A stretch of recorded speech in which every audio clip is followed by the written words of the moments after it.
Good afternoon everyone, and a very warm welcome to another episode of Microsoft Flight Sim 2024. So today we're here back at East Midlands Airport doing a short flight, well, fairly short flight to LEAL / Alicante Airport in Spain.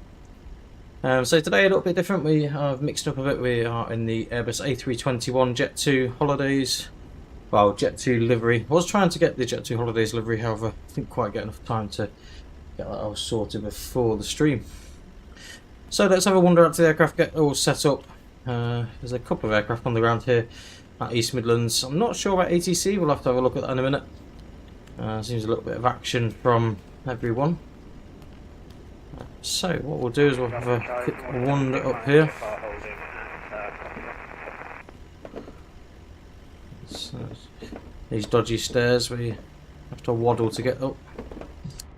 There we go. So let's jump in the flight deck. My mate's already here. And what we'll do is we'll get the aircraft all set up ready for our departure. So battery number 1 on. 2. I'm Birmingham traffic, so next time, 3 November Whiskey, it's clear from where speaking in. And we've gone through external power as well. We'll just get the cabin lighted on bus. Shut off for the time being. What we'll do though is we'll get ourselves. So we've got 33 minutes till departure. We'll start our boarding process. 180 passengers with us today.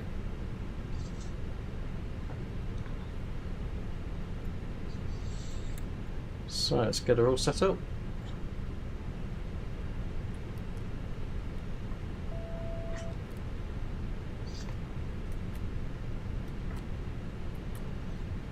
So IRS is to nav. PKP fire test. Passengers bus is coming. Engine 1 fire test. And engine 2 fire test. So isolation valve can come off, fuel pumps they can all come on now.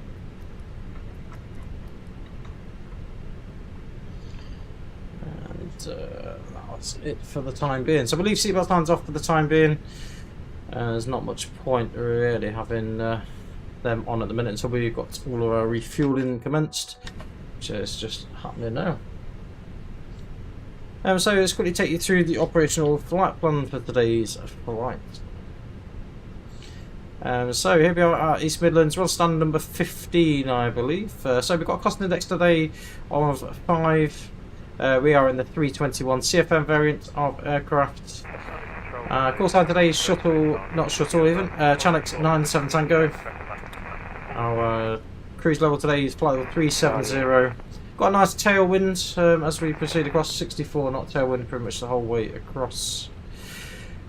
For East Midlands we're expecting runway 27 for departure. Let me just turn off this radio a minute. So we expect runway 27 for departure, SAPCO 1 November SID, and then obviously we've got quite a few directs as we proceed across sort of northern France, then across to hopefully over the Spanish airspace, then pretty much following down the sort of Costa del Sol region, overhead Benidorm, and then down into Alicante. Flight time today is around 1 hour 56 minutes, and our block time is around 2 hours 2 hours 15, depending on how quick the boarding commences. So runway at Alicante, we expect runway 28 for landing. It's the Valencia 3 November arrival. We're carrying 8.7 tons of fuel today, so not a great deal of fuel really. Zero fuel weight is 66.3 tons. Gives us a nice landing weight of so take-off weight, sorry, 74.8 tons and a landing weight of 69.3. So we've got 180 passengers. There's no NOTAMs at East Midlands today. We'll have a good look at the weather for our destination. So weather's currently 16 degrees with no significant change. Winds 290 at 17 knots. And QNH is slowly reducing. The company QNH is 1023. So we'll have a look at that a little bit lower as we proceed on. If we need to go to an alternate destination, Valencia is our alternate today. And the weather here at East Midlands, we've got wind at 3 knots, 27 degrees at 3 knots. Quite cold today at East Midlands, 3 degrees, so we're going to require anti-icing, engine and wing anti-icing for departure. QNH is 1018, so we'll get that all set in the box ready. And obviously the temperature, there is a little bit of rain predicted today, but there's no rain currently. So let's get everything else set up. Like I say, refueling currently commencing. We can just set our initial departure altitude, which is going to be flight level 90. Not quite sure what's going on here. Our old SimApp Pro is playing games this morning. Probably because it wants to do an update. It's okay, what we'll do.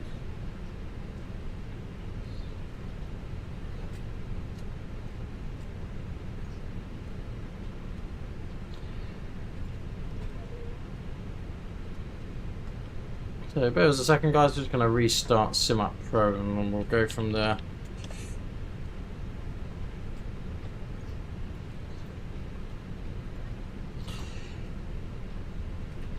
So we've got passengers boarding as we speak. I presume there's a bus here for some reason. I don't know why we've got a bus.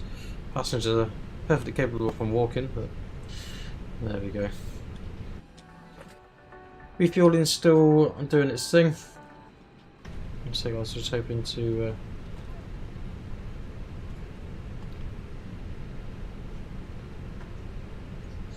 and the MCD is still playing up. I'm not sure why it's playing up, but there we go. So we're going a few minutes, guys. We're just going to try and get the MCD all set up. Maybe we need to do a quick update as well.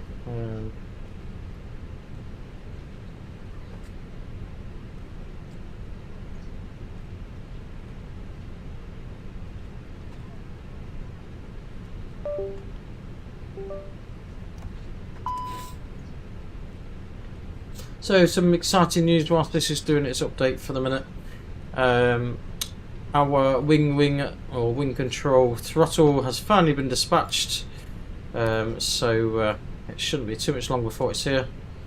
Unfortunately, I'm back at university again this week, so it's probably not going to be until next weekend we see it. So it's probably going to be the last time you see the Honey Bravo throttle in action, if I'm honest.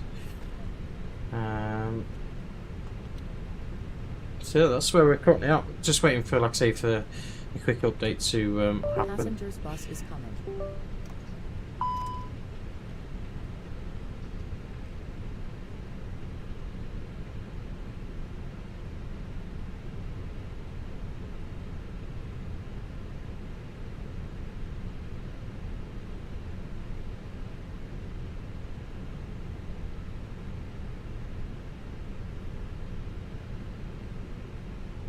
Hopefully, we've made a little bit of a few changes to our streaming sort of platform as well.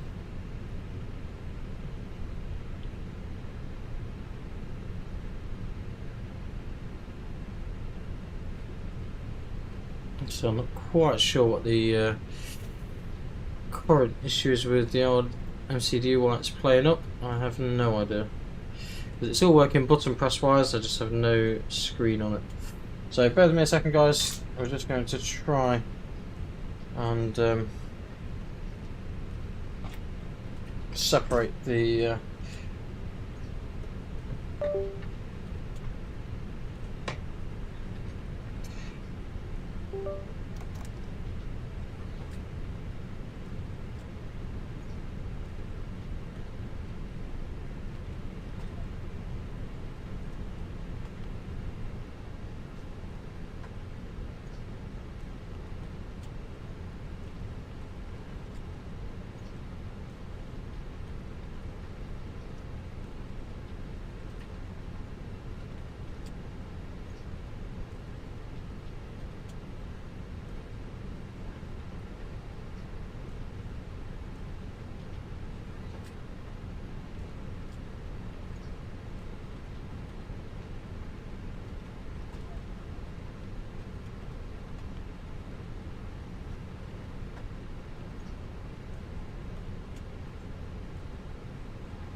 working swimmingly now.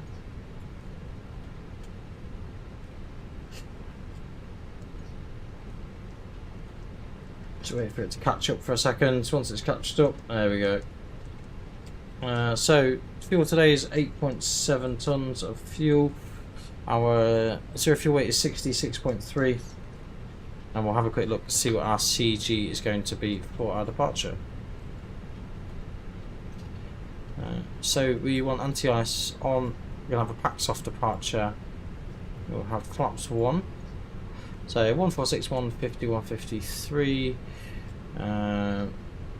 So that's given us a CG of 25.3.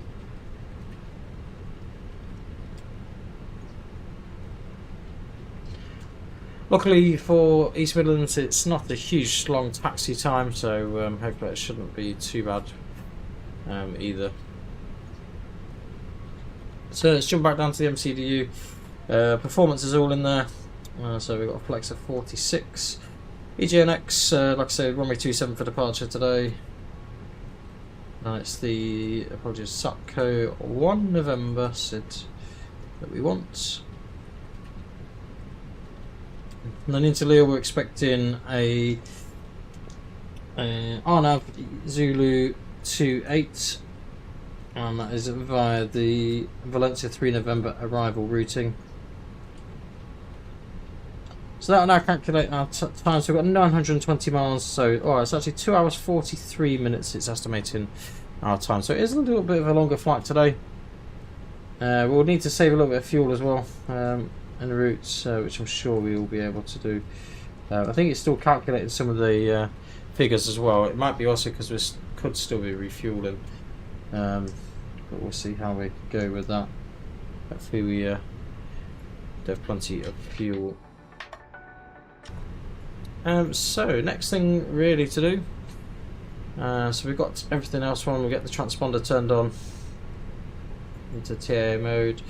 The weather radar is currently switched on and is ready to go. QNH set 1018, 9,000 feet down, initial climb. I think pretty much just a case of waiting for passengers though. Saying that, I'm pretty sure all the passengers are now on. We'll have a good look on the tablet, see what it tells us. Sounds like we're still getting some fuel, some baggage on. Yeah, 180 passengers on board. We're just getting the last of the bags on board now. So let's get the VHF on. You may notice this isn't the normal Jessica Lynn music we normally have. The reason being for that is because I constantly get copyright issues when streaming as a result of it, obviously. So we can't unfortunately use that, so I've had to just stick with the standard default.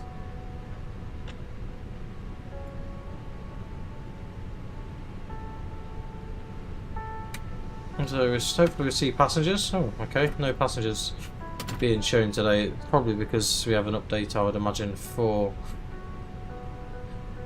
the old GSX. That's usually the case.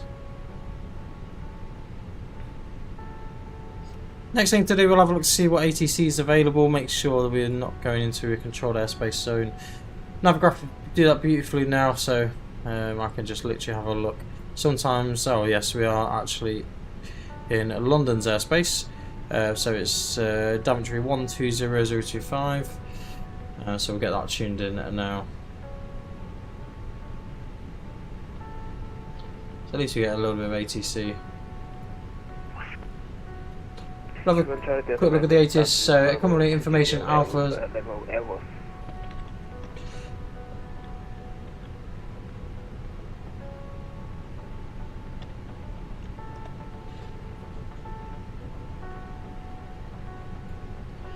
No, this is Painware Scenery for East Midlands. I think it's a Private Developments or something, Development Corporation. It's pretty much the only one for East Midlands that you can pay for, to be fair.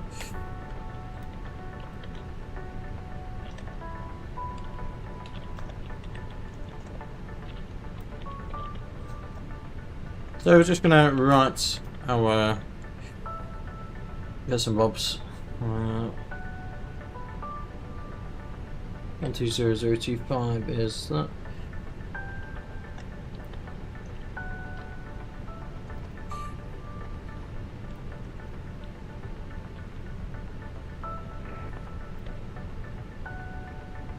We're at East Midlands Airport, buddy. East Midlands. Landing control, Speedbird 2-8 Bravo Heavies with you, flight level 370.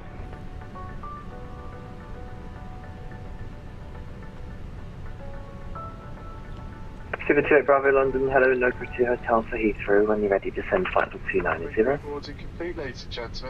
Nugra 2 Hotel, and when ready to send flight level 290 for Speedbird 2-8 Bravo Heavy. So aircraft loaded, we're going to request our clearance. Shuttle 9 kilo, descend flight level 80. Descend 80, shuttle 9 kilo. Subject 5 November Victor, further descent Unicom 122 decimal 8, bye. Correction, for climb Unicom 122 decimal 8, bye. Advisory 1228, so we'll make that mistake sometimes because at 9 November Victor. London, good afternoon. Channel 97 Tangos with East Midlands on stand 15, requesting IFR to Alicante, Airbus A321 with information alpha. Flight 97 Tango London, hello, clear to Alicante, Sapco 1 November departure, score 7022. Clear to Alicante, Sapco 1 November departure, squawking 7022, Channel 97 Tango. Flight 97 Tango, that's correct. So Shuttle 9 7022. kilo, contact Heathrow direct, 119, a decimal 730, bye bye. We'll have a little bit more of a discussion shortly as well about some of the other bits and bobs. Going over to Heathrow Director on 119730, thank you, shot 9 kilo. Want to change all three of the QNHs at once. So it's not actually the wing that you need to get to do that. If you go into the Phoenix app here, down to sim settings, and what you'll see, there is an option somewhere in here. It might be under controls. EFIS barrier control. You want to make sure it's set to linked, and then it will do all three for you. 989 Whiskey Romeo London, hello, route direct to Airbus, the Airbus 1 Mike arrival. So then, cockpit prep, gear pins and covers removed, all quantities 8.7 tons. Sea button, it is set to nav, and we'll just double check on the MCD as well to make sure these are all set to nav. Hit the data option and IRS monitor, all three are set to nav. Beref 1018 hectopascals. So we'll get the nav lights on, get the AP started as well. Need a couple of second delay to get that going. So we'll let that do its thing. Just trying to remember which one. Just wait for the AP to boot up. And there we go. Yeah, I never bought the right hand side one. It may be something I consider actually in a few months' time. But to be honest, it doesn't have a huge amount of impact to a single sim setup.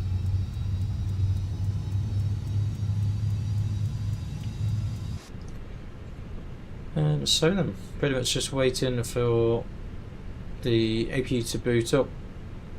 Once that's all booted up, we will go from there. What do you guys think to the new view, especially on TikTok? There's been quite a few changes to the layout and stuff on TikTok. Hopefully that makes things a little bit easier for you guys. Obviously, if you've got any other suggestions to make changes, I personally think it looks better than it did before. I must admit, TikTok we did sort of... London, hello, set squawk 6675, Airbus 1 Mike from Manchester. Sort of lost it a little bit. So, AP is available. AP bleed on. Echo 1, the surface Still wind is about off. 140 degrees 3 knots, runway 33, clear take off. So let's request our clearance. We'll get Thank you for my the... command, I'm interested to take off, is it 64, Papa, Delta. Speedbird 28 Bravo, descend flight level 200. So we're just waiting for Descent flight level the 200, Speedbird 2-8 Bravo. chappie to get everything else sorted. London Show, good day, Speedbird 1471, flight level 370. Speedbird 1471 London, hello, Nova 2 Hotel arrival, set squawk 727. Oh good, I'm pleased you like it, buddy. Pleased you like it. I don't know how everyone is over on YouTube as well, hopefully you're all well. I'll tell you a few little exciting announcements once we get in the air as well. Echo route direct to Airbus. I will warn you now, I've not flown the 321 in a long while. So just... Departure checks completed.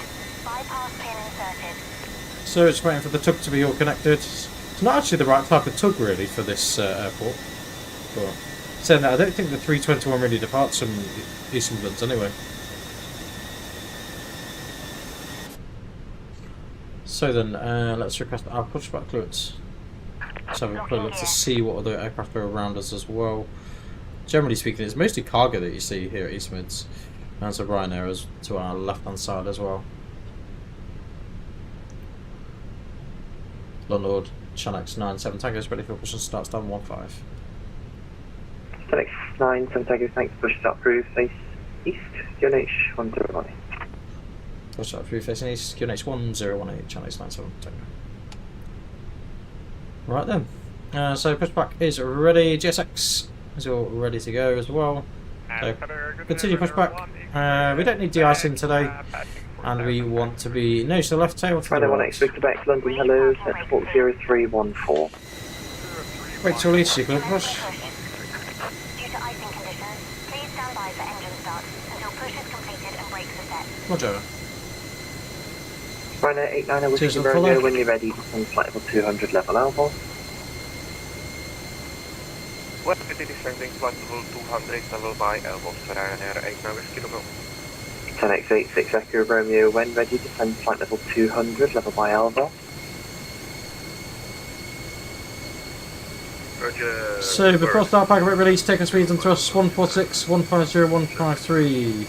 Windows and 10x86 doors Echo, report closed. your max number. Beacon is on. And Kim's one's away. 8771 Echo. 10x86 Echo, thanks, fly, max decimals 78. So we've been told that we need to stand by for engine start. Just no. Good afternoon, London Control, Shuttle 2 Foxtrot inbound umlaut at 4,000 feet. Shuttle 2 Foxtrot London, hello, climb now, flight level 140. Climb now, flight level 140, Shuttle 2 Foxtrot. Ryanair 1 X-ray Quebec, climb now, flight level 160. 160 Ryanair 1 X-ray Quebec. Ryanair 89 Whiskey Romeo, fly max decimal 78 or greater. Great set, good to Max connect. 0.78 or greater Ryanair 89 Whiskey Romeo. Starting engine 1. Easy 31 Charlie Delta, contact Scottish Control 133.2, goodbye. 133.2, easy ground Charlie Delta. Seabird 1471, when ready, descend flight level 290, redirect to Tobit. Thank you for flying the Jet2 down to level 290, direct Tobit, speed 1471. Seabird 28 Bravo, descend flight level 150, level Soffit. Descend flight level 150, level Soffit for Speedbird 28 Bravo Heavy. This is because you are pull out. London Control, good day, Virgin 125 is a flight level 400. Virgin 1255, London, hello, Alpha from Mike from Manchester, fly max 78 or less. The internet will still on board. If your device becomes damaged or hot, produces smoke, its lost or falls into the sea or the aircraft. Can you repeat? Fly max decimal 78 or less, Elvos 1 Mike, arrival. Engine 1 available. Starting 2. Make sure that any hand luggage is safely got away and your seatbelt is fastened ahead of protect. Virgin 125, do you Ladies copy? and gentlemen, we'd just like to tell you about our friendly onboard together policy. We've created it to protect you and our cabin crew from any unfortunate. Shuttle No, I didn't copy. Can you maybe repeat again, please? Has a great flight. As a part of this, please remember that you can only drink alcohol that is served. Shuttle 2 Foxtrot, route direct to Alvos, speed 180 knots or greater, correction 280 knots or greater. We want all our customers to enjoy being. Sorry, what was the direct to, sorry? Thank you for listening. Elvos.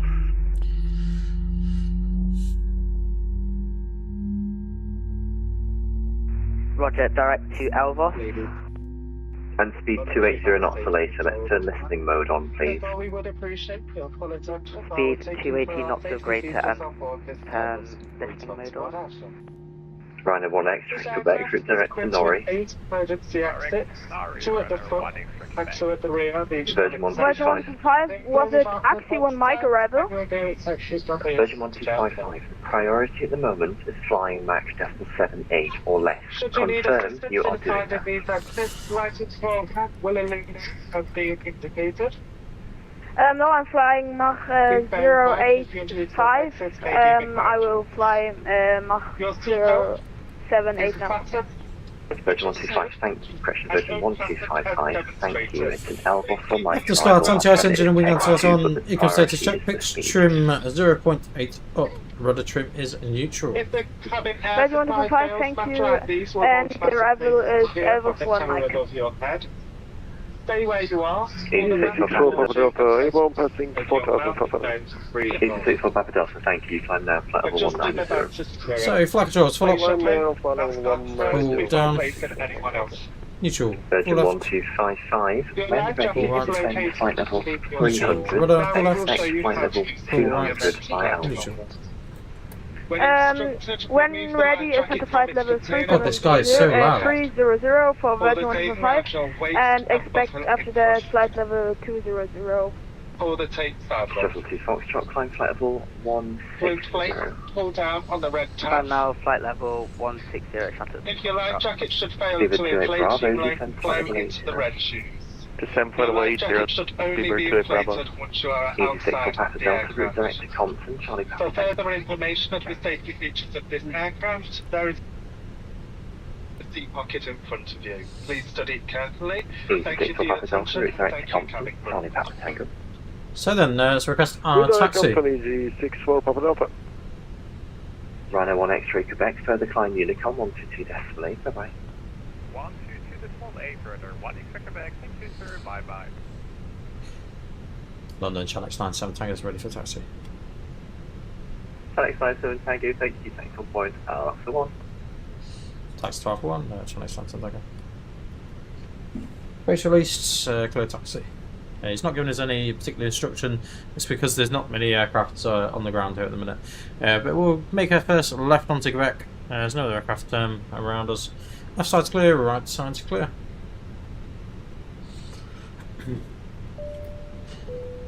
Cabin crew seats for departure, please.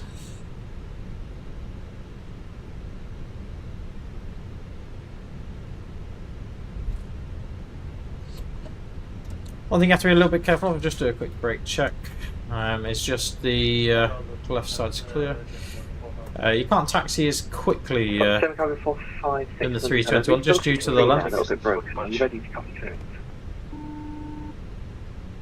And it always buzzes us as we're just on the corner.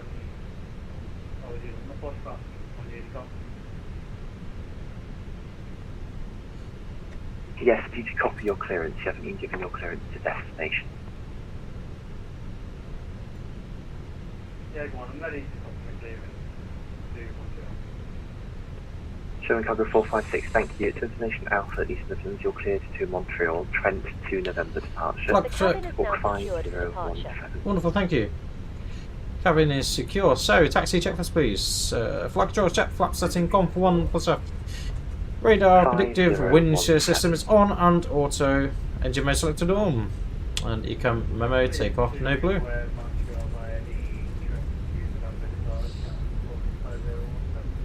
So pretty much should be a straight out departure. 456, that is correct. Brake shuttle to Foxtrot, report your indicated airspeed. Indicated airspeed is. So initial climb is going to be 90 Sapco. 28 Bravo, contact Heathrow direct. So left hand turn after departure. 119.73 for Speedbird 2 Bravo, goodbye. Shuttle to Foxtrot, Elvos 1 Mike arrival, route direct to Trent, Tango November Tango. Route direct to Trent for the Elvos 1 Mike arrival. Speedbird 1471, descend flight level 200. Flight level 200, Speedbird 1471. Running control, connected battery, and the Charlie would be planning flight level 190. So let's do the lineup checklist in a second. So packs can come off for the minute. And Flight level 31. the TCAS. Ryanair 89 Whiskey Romeo on conversion, speed 280 knots. On conversion speed 280 knots, Ryanair 89 Whiskey Romeo. Xanax 86 Echo on conversion, speed 280 knots. On conversion 280 knots, access to Echo. Butterfly, easy. 8062 Charlie Mike London, hello, set squawk 7452. 7452, easy, 60 Charlie. So this is Alpha 2. Easy So, 64 Pakistan, climate Flight 1, checklist. Unicom 122, destinate, bye-bye. Take off runway confirm. Runway Thank you very much. 27 Alpha Unicom 1. 64 Papa Delta. Flaps Compy 1 Delta. TCAS T8RA Pats 1 and 2 both top. Airbus. On conversion, speed 250 knots. Virgin 1255, sending to flight over 200 and speed 250. Cheers to the follow, Kayla. Don't know how we're doing, buddy. Ryder 890 Whiskey Romeo, route direct to Tango November, Tango Trent. Direct to Tango November Tango, runner 89 Whiskey Romeo. Genex 86 Echo, route direct to Tango November, Tango Trent. Oh, this is stopping lovely, this aircraft today. I think because of the bit of weight behind it, it does stop. Seabird quite nicely. Chicago 456, taxi holding point Alpha 1.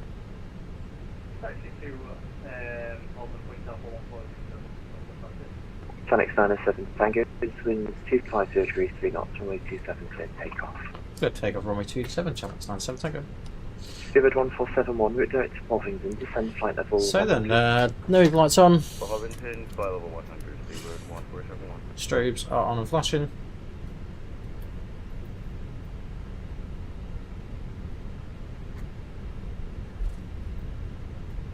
So let's bring the thrust to idle.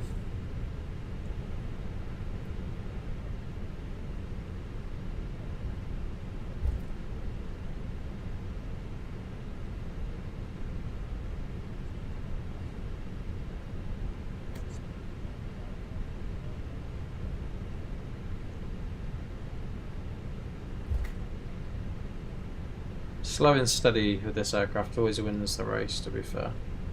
So then, just come to a stop. So thrust 50%. Genex 52 Charlie, correction, Genex 52 Tango Charlie, route direct to Charlie Hotel Tango. Take off. Man flex 46 SRS runway auto thrust blue. Thrust set.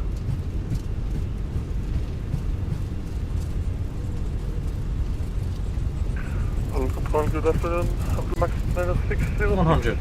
Content in East Midlands Airport. B1. Rotate. Thanks for using the pre-departure clearance. It's really helpful. Push and start to improve the EGNX's 118. Welcome to San Proof QH 1018. Positive rate climb, go. Short 2 Foxtrot, contact Manchester, No. correction Scottish Control 133.2, goodbye. Contact Scottish Control 1332. Goodbye.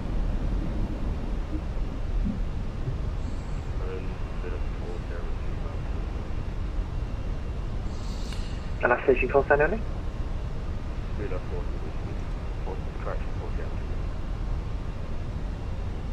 Just climb. Oh, Spooler for Sierra Whiskey, there we go, I've got you. It's a Lister 1 Lima for Stansted, route direct to Pedig.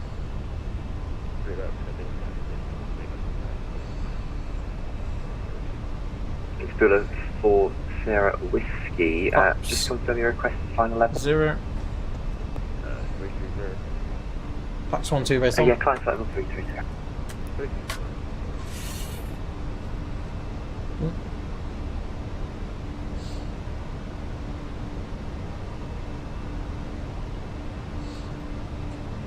Yeah, they shot there a little bit.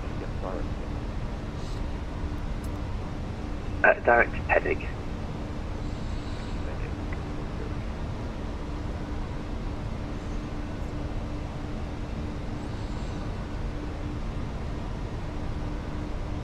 Seabird 1471, descend flight level 80.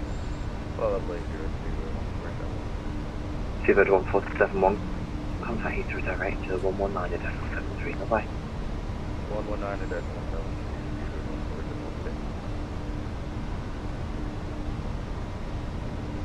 Good afternoon, Virgin 6 Golf Alpha Heavy, flight level 410 to No Growth for No Growth 2, correct on.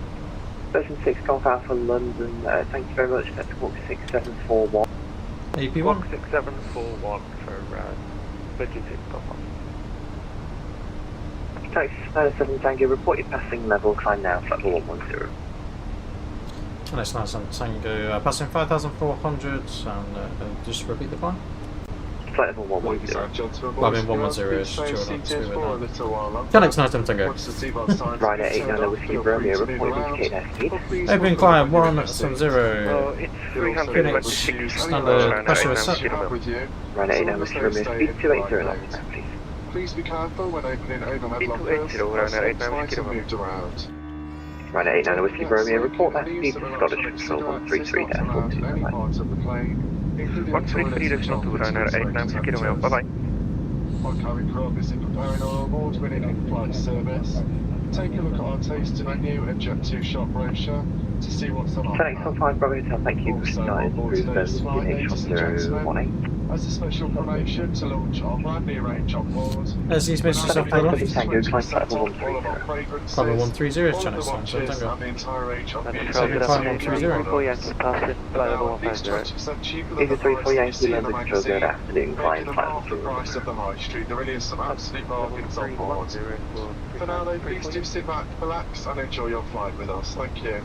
And London Control, a very good evening. Channel 38 Kilo, Bravo 738. Approaching 10,000. With Bravo QNH1019 requesting flight. Cheers for the Solar Silver UK. 7 Bravo 546, surface wind East Midlands, 25633 knots. 10,000 feet, surrounding lights off. Correction, 2 seconds, take off.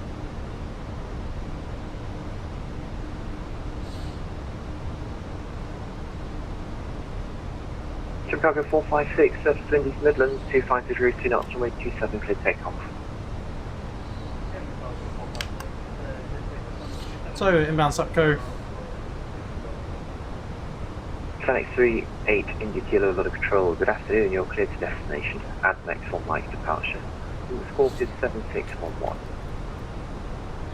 Okay, clear to Canberra, ADMEX 1 Mike departure, squawk 7611, Channel 3. Flight 38 India Kilo, that's correct.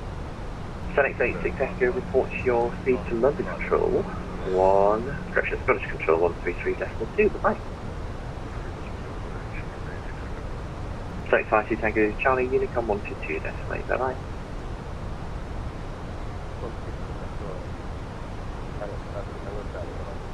Transavia 120, London Control, good afternoon. Airbus 1 Mike, arrival to Manchester, route direct to Airbus.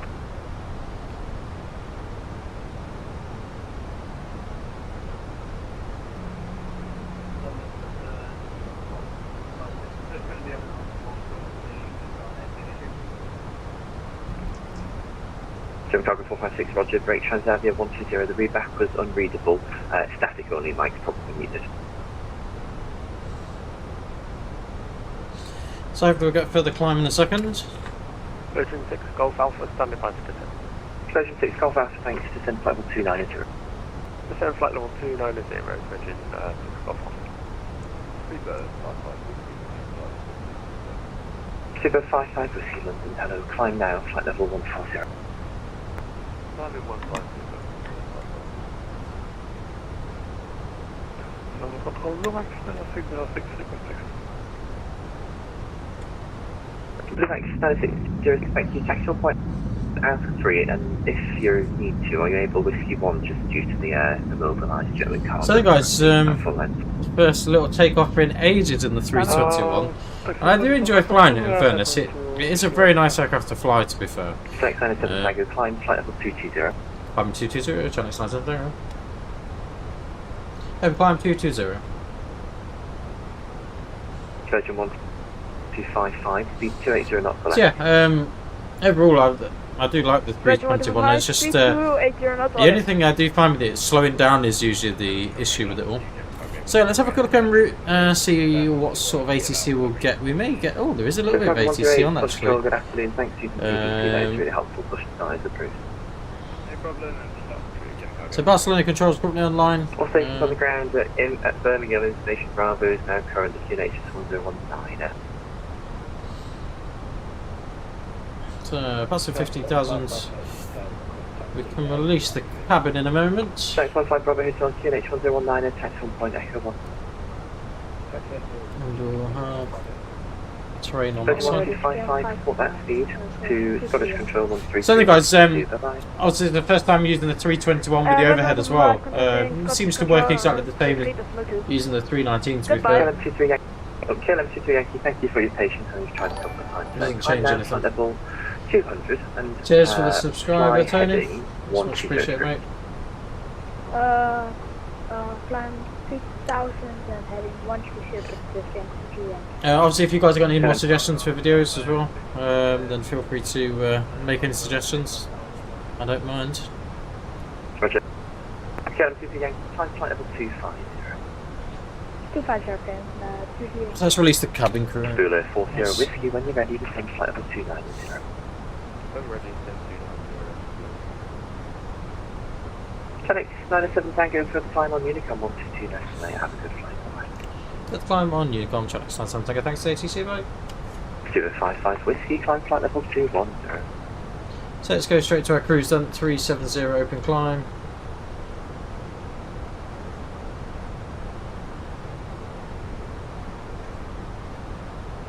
So we're going to go managed climb, actually. So about 20 miles we should be at climb level.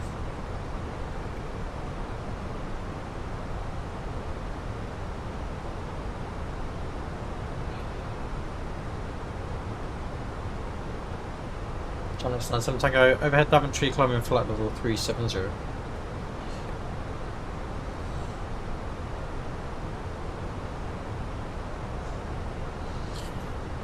So then guys, yes, been quite a few changes actually with the old YouTube and TikTok, hence why there's not been many videos in the last few days, well, a good few days now. So you may have noticed we've got an extra camera view, well we've got an extra 2 camera views really, compared to what we did have previously. Obviously we don't have the MCDU view. Over on TikTok you may notice that there is quite a lot of changes with how everything looks. Took quite a bit of working out because obviously the aspect ratio is completely different versus YouTube and TikTok. It's makes things a little bit more challenging in that respect. But we've managed to get something to fit, which is always good. Like I say guys, we've had the overhead now just over a week I think. It seems to be performing well. We had an update actually, so obviously some of you may have seen my video on the use of customizing the custom buttons.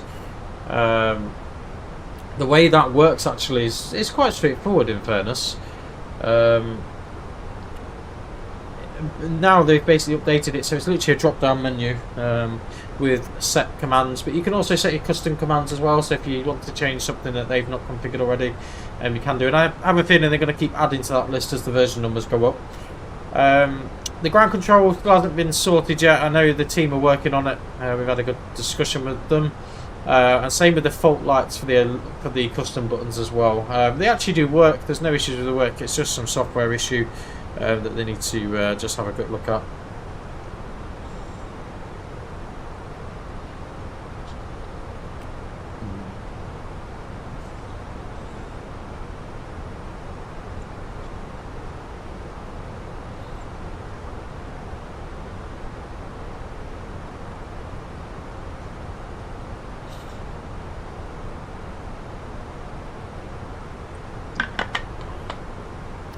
But other than that, so far everything's working really good. Not got anything to report of any issues. They made a update to the integral lighting on the overhead, so it actually matches a little bit better.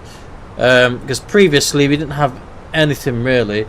So yeah, they've made it so it's actually a little bit better in terms of its brightness, and it then corresponds better with the sim as well. I'm trying to think what other updates. There was a couple of other updates that they've done as well. The cabin lighting, obviously that's all still operational as it was previously. I do use it from time to time. Obviously on streams it causes a few little issues, particularly with it sort of saturates the camera view. Ideally the best camera view is actually pretty much where I'm sat looking upwards. The issue we've got is having it on the back of the headrest here is not really an option because obviously the seat moves backwards and forwards, and obviously it needs to be in a fixed position ideally.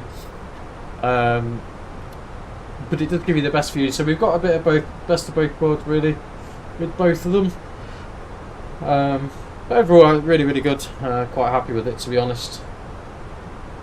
And obviously Tom said that the TikTok version definitely looks better than it did previously. With regards to the face view, I wasn't really a big fan of this, but a few people have asked for it, so that's hence why we've done it. We tried to make it nice and subtle as well. I don't know what that noise is about. Good old vaccine, mate. And this is the reason why they've stopped children playing. So, but yeah, overall, I'm really happy with everything at the moment. Like I say, our wing main throttle is on its way. I don't know when realistically we'll receive it. I think ideally it's probably going to come Monday now. I think if it was going to come today, it would have already come. So yeah, if that comes Monday, that's fair enough. Unfortunately, I'm not going to be here until Friday, or late Thursday afternoon, Friday. So what the plan tomorrow will be is to take off the Honey Bravo. And if you guys are after the Honey Bravo, feel free to drop us a message. It will be going on to eBay, and it will be processed through eBay, unfortunately, just because of payment issues. That's all. Selling it directly. With regards to the actual add-on throttles, the ProDes Sim throttles, I'm not sure what I'm going to do with that yet. If I'm honest, I think we may end up actually. Well, I don't actually know what we're going to end up doing with it, if I'm honest, because they're quite an expensive throttle set. They're about £100 if you want to buy them. However, last week when arming the spoilers, you may notice, I don't know what you guys can see much, we broke the lever. Well, I didn't break the lever broke itself, but it looks like it's just sort of come away and around the joint that actuates it. So what I'm going to try and do is try and magic something together, but we may decide to sell the throttles alongside this. I'm not 100% sure yet. I need to have a look at it, see if it's something that's salvageable. It may be salvageable for the meantime. Obviously, I don't know exactly how things will work with it, but obviously that'll be at a reduced rate on them as well. There's me leaning on the throttle, just not a good idea in flight. But overall, I think it'll be better. And what we plan to do is the MCDU that we've got down here. We plan to bring this down to next to my lap. That's the hope anyway, is we're going to try and bring it across, have the throttle on the furthest point away. However, if that doesn't work, we have got another plan as well. We've also ordered the throttle mounts through Wing. There's a couple of reasons why I decided to do that. The first main reason is because of this AGP panel. Was hoping what we can do is integrate, so we have the landing gear actually in the position where it should be in the real thing, and also be able to mount the ECAM panel properly. I'm not sure how this is going to work yet. Obviously we've got these extra couple of bars as well, which we can utilise, but we'll see how all that proceeds and progresses. And then obviously we'll let you guys know what we decide to do, but it's going to be a little bit of fiddling. Also means getting in my wiring loom and obviously disconnecting the Honey Bravo and stuff, which is quite a big job on its own, in fairness. I do have an exciting announcement though as well. So obviously most of you know that I produced a video for Java Simulator because there is no reviews currently out there for the overhead. So I did initial unboxing and review. Not going to say it's the best video we've ever done, and we will be doing another video in the next couple of weeks just to explore how we've got on with it in the next few weeks. But overall, I'm pretty happy with it. Java Simulator have actually announced to me that they would like to do some form of collaboration going forwards with some of their new products. And I'm excited to tell you that the product that they've offered me to review next hasn't actually been released by them. Well, it has been released, but the actual configuration that they've sent me is different to what their website shows. But it's basically the whole side of this pedestal. But what they've actually decided to do is underneath the weather radar, they've decided to put the transponder panel, which I've been asking for from other simulator companies for ages, because I'm not being funny, most of us that fly in flight sim, we don't need both sides. Obviously, if you've got a full cockpit, then yes, you can order both sides, in which you can order them from Java Simulator. But they've actually, I gave them a little bit of feedback and said, oh, what about the single person that's flying? We don't need all these extra panels and 2 lots of the same panel. So what they've included is the RMP panel, the audio control panel.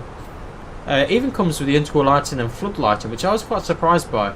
Then a sort of scaled back version of the weather radar. So I'll just make sure we're going. And then the transponder underneath that. And I think that's a really, really good move, to be honest, because no other company actually developed something like that. So that would make them a little bit unique in that sense as well. But if it's anything like the overheads, really, really happy with it, to be fair. There are a couple of like niggly points that I would say that I've noticed. Mainly the fire buttons. So it looks like they've been made, the fire buttons have basically been made using a 2 buttons side by side. So if you don't press them equally, sometimes they can actually go off kilter a little bit, and then it looks a bit strange. Yeah, that's pretty much where we're at with them. But to be honest, for the amount that you use them, it doesn't really have a huge impact, and that may be why they've decided to downgrade a little bit on the quality there, because they're not realistically going to get used as much as some of the other buttons, whereas all the other buttons feel really hard wearing. The other little niggle I already mentioned in the other video was around the switch covers. Most of you probably noticed that they're actually not rigid switch covers, which I personally wanted, and we may try and come up with a solution for that. I'm currently in the process of talking with them to see if, because I'm not sure how the covers come off, whether they just slot on top of the switches. If that's the case and they just slot on top of the switches, then we may be able to just deal with it ourselves, get it in position, and get some good old Gorilla Glue on it and see how we go on from there. And the final thing that I'd mention is I noticed the IRS knobs don't always quite align. However, I've managed to actually fix that. So if you push it to the far right point, you can actually adjust it slightly and get it nice. So I've got them all perfectly aligned now, which is lovely. But you just need to be a little bit careful doing that, making sure you don't go too far the other way. But overall, no, really, really good. I think it's quite a unique product as well. That was the actual appeal to me when I first bought it. To be fair, was the fact it's different, and the extra lighting and stuff that they implement as well. I feel like that's quite helpful. But there we go. So guys, we've got quite a long flight actually. So 2 hours. Well, what was that? There's 17:27. We should be landing.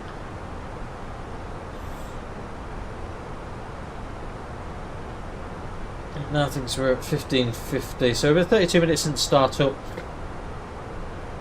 About 770 miles. Obviously, we have got a nice tailwind that's pushing us along. 97 knot tailwind, which is nice to see actually. We're still climbing to our cruise level at the moment, so in about another 50 miles or so we should be at our cruise level, and then we should be at the most efficient. So we've got lovely 100 knot tailwind at the moment. With regards to where we are at the moment, we're just pretty much over the English Channel. I don't know what you can see out the window, not a great deal really. But yeah, we're pretty much just over the English Channel. A little bit cloudy today here in the UK compared to what it has been like. It's been very, very cold the last few months. Like I say, we have got some ATC on as we get into Spanish airspace. Whether that's still online, obviously, once we get there, who knows. We have also saved a nice bit of fuel already, so we've got an extra 3.5 tonnes of fuel. So we've got an extra 48 minutes of fuel after our alternate and extra 30-minute final time. so we'll see how we go from there. So we may be able to actually, once we get to our cruise, we'll see how we're doing. Maybe have to increase our speed a little bit as well, just to help alongside that.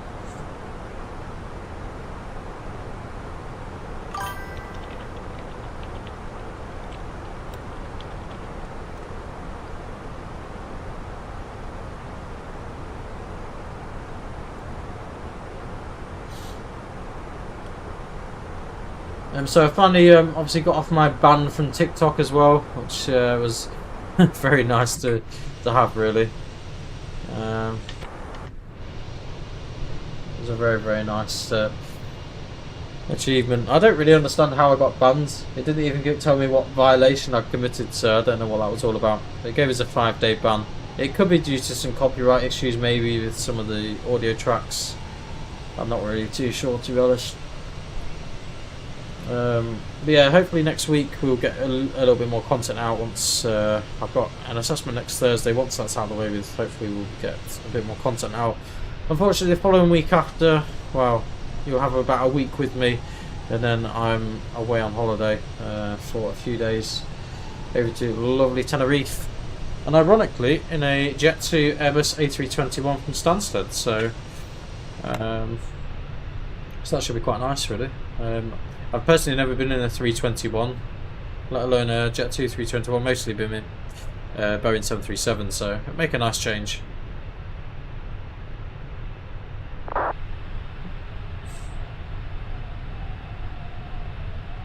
Hey Joyd, how we doing, buddy?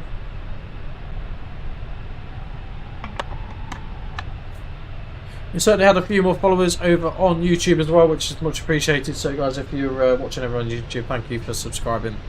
It's much appreciated. We are trying to increase the amount of viewers. I'm not sure yet about monetization, whether that will be a thing going forward. Obviously with the fact that JavaSim are wanting to collaborate, makes things a little bit difficult, because obviously we're going to have to declare that going forward.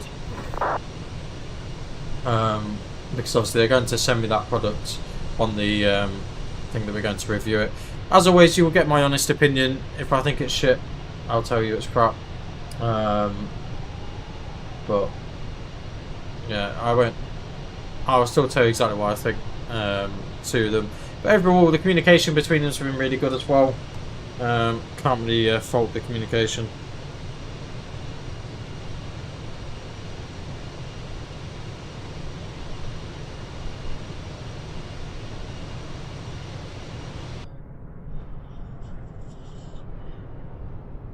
I love this view when the flyby view. I think that's always pretty cool. But yeah, the cinematic mode. So if those of you wondering, if you're new to the channel, so we run a few different add-ons. So we run GSX obviously for our ground services, but we also run something which you'll see on here in a second called, I can't remember what it's called now. I'm having a moment. Basically, it replaces all your camera views and puts it on. Oh my lord, what's it called? I can't remember. Oh, it's called Chase Plane. That's it, Chase Plane. Ignore me. And also we run another add-on as well, which I don't think you'll see in Sim. Something called FS Realistic. Those of you may have heard of it. So I don't know if you noticed as we were taxiing down, and also we get a little bit of turbulence and things when in the cockpit. You'll notice you get that wobble, particularly in the sort of camera views and stuff. You'll start to notice a little bit of wobble if we get a bit of turbulence and things. But it's such a good add-on, in fairness. Cheers Aviation, cheers for the like, buddy. I appreciate there's not many people watching over on YouTube today. Obviously it's Saturday afternoon. People generally doing things. We thought what we'd do is we'd do a sort of afternoon video, and then you get to see. Obviously we will start to lose light as we proceed further towards Spain. Hopefully it won't be completely dark. We'll have hopefully a nice sunset on the way. That was the sort of plan with the time of the stream. But there we go. Like I say, guys, if you're not already subscribed over on YouTube, if you want to see more of our content, so we do upload a lot more content over on YouTube than we do on TikTok, if I'm honest. We tend to do a lot of short little clips on TikTok, but our actual main sort of reviews and things are over on YouTube. So if you want to check them out, feel free to give us a like, comment, subscribe. There's a couple of good ones on there at the minute. Well, I say there's a couple of good ones. I've had a little bit of stick about one of them, to be fair, about my graphics settings. So I've done a sort of 2026 edition for graphics settings because I have tweaked them again since the new sim update 4. And I'll talk to you a little bit around my sort of system specs, because I get a lot of questions about system specs and what we used to run. I probably use a slightly reduced rate of system specs compared to some people. Obviously that's because I have to take into account we are also streaming as well, which does utilise some VRAM. And the ultimate aim was to sort of get, well, pretty much get looking at a smooth flight sim. That's the ultimate achievement. I'm not so bothered about how amazing something looks, as long as it, like, Flight Sim 2024 looks really good anyway when you consider what we've had previously, especially with the latest little updates and things. It's certainly coming a long way now. But I personally don't find all about getting constant solid FPS at 200 FPS. I don't see what the bonus is in that. But ultimately my monitors can't even handle that sort of FPS. So smoothness to me is probably the important thing. It may not be important to everyone. Some people may find it's not as important to have it as smooth, but obviously for us streaming and stuff, I like to have it smooth, especially at that point of touchdown. That's generally speaking the point of when you have the most VRAM usage, as things start spawning in when you're going to the ground. And that's one of the reasons why we don't enable GSX until we get on the ground, because you can actually assign your stand number way all before you're on the ground. The reason why we don't do that is because it obviously, as you get closer, it starts loading in all them objects, and that can cause some stutters occasionally. And well, I don't know if it's as bad now because there's been a few more updates on it, but previously it caused a lot of stutters. It really did. But no, overall, it's really good GSX, to be honest. Apart from the amount it needs updating, they're doing constant updates, which is a good thing, but I very often go into GSX and it's outdated of some description.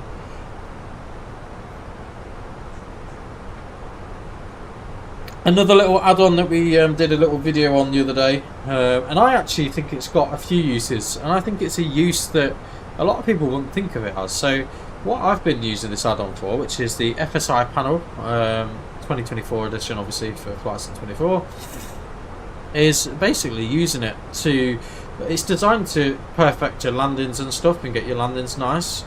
But what I actually use it for is something completely different. Well, I do use it for landings, but I also have started using it to tweak my graphics settings. And the reason for that is because it will put you in at a short approach. You can fly the approach shortly, and obviously you can alter your graphics settings and then reset at the same approach and just keep trying it until you get a nice smooth ending. And that's what I've been doing actually, and it works a treat. It really does work a treat, because like I say, that's the point where your system's at most stress. So if you are able to customize your graphics settings at the point where your system's at most stress, then you'll get a nice smooth response from the sim. So if you want to check that video out, feel free. Like I say, it's not an exact science because obviously that will utilise performance on its own, but I found it really useful, and the last couple of flights we've done since using that, because I recorded that video a few days ago, even though it was only uploaded yesterday I believe, even though I've recorded it a few days ago, I personally think it's quite helpful. Some people may disagree, which is fair enough, but for me, I found it alright, and I think it's allowed me to tweak some settings. Like, we did used to run ultra clouds, but actually when you compare ultra clouds to non-ultra clouds, there is literally no difference at all. Hardly any difference.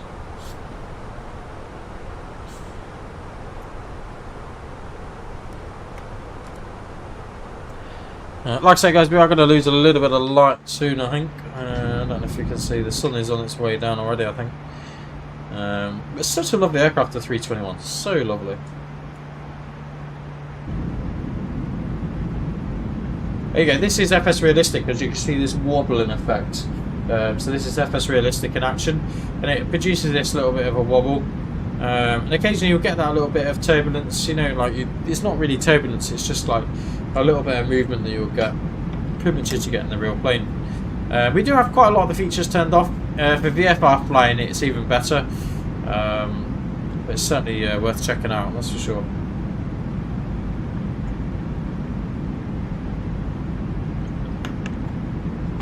Well, I must admit our subscriber amount has increased quite dramatically. So this time 2 weeks ago we was only on a small amount of 200 subscribers.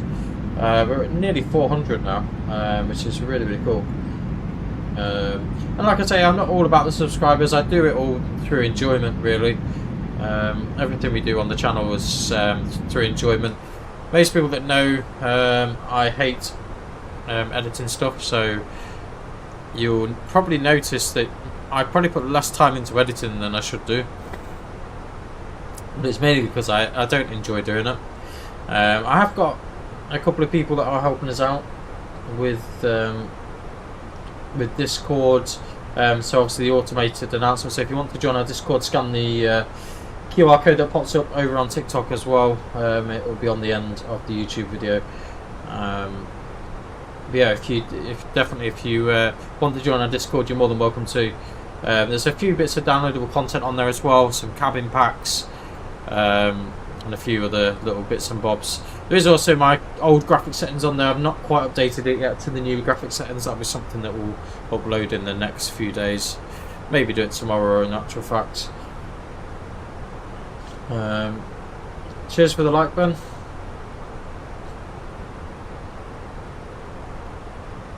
But yeah, overall, really, really happy at the minute with how things are going. Our Java Sim impressions and unboxing video has got 2.2k in views, which is really, really good. A lot of our live streams don't get as many views, which is understandable because they're long streams to watch. I do always try and record them, so everything we do pretty much is recorded, and we'll cut it down to the bare minimums of basically descent and everything else. And then over on our graphics setting guide, we got another 2.7k views, which is really, really good. I didn't expect anywhere near that amount, to be fair. But it shows that there is a bit of a market there for it. Like I say, guys, we are expecting our wing products very soon. So once that throttle comes, that wasn't sponsored at all. The only thing that's going to be sponsored is the product that's going to be coming from Java Sim. I don't have a time scale for that at the moment. They've just offered it to me as a thank you, basically, for doing the video, and I think they're going to share the video going forward as well.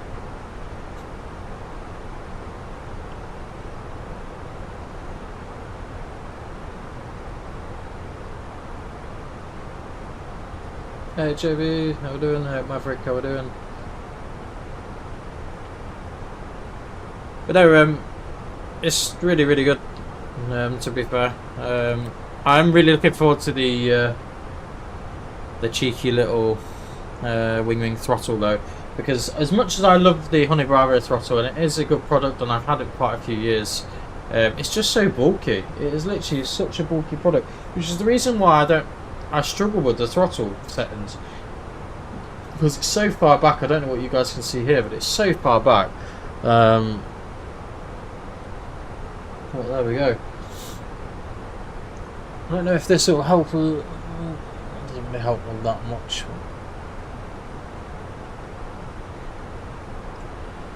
But there we go. This is one of the best features about this product, I would say, is the fact of the integrated lighting. I do think that was a really, really good move. And those of you that may be wondering about ordering it, would you have the amber or would you have the white? Personally, I think the white's really good. The amber does look nice and it sort of goes with the rest of the integral lighting on it. But I think actually the the white separates that quite nicely, because obviously if you pop, I don't know what you can, as usual I've done the usual stuff, there we go. So if you put the dome lights on, they are a sort of, they're a warm white light, not a white, not cool white. However, I just like cool white generally, and I guess it's all personal preference really, of what people think. Hey Lewis, how are we doing? Like I say guys, if you've got any questions, feel free to ask. I'll try and answer them the best we can. It just depends, to be honest, what the questions are, whether I can answer them or not. But we'll do our best to certainly answer any questions you have.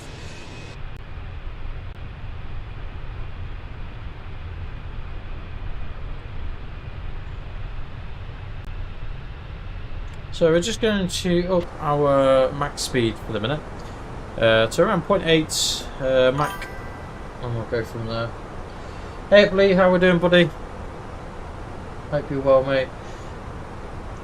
I had an exciting email. I don't know how long you've been watching for, but I had a little bit of an exciting email yesterday from good old Wing Control, or Wing or whatever you want to call them these days, and my throttles have finally been dispatched, and I've got a tracking number now, so finally we're one step closer to actually getting them, after waiting since, like, I think it was October when I ordered them. It was like the end of September, start of October I ordered them. I think before, yeah, I ordered it before I ordered the overhead.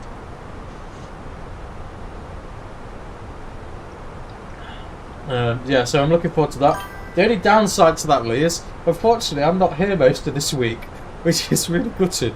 So I was hoping it was going to come today, but it's not even showing with Yodel yet. As much as I hate parcels coming with Yodel, I really do.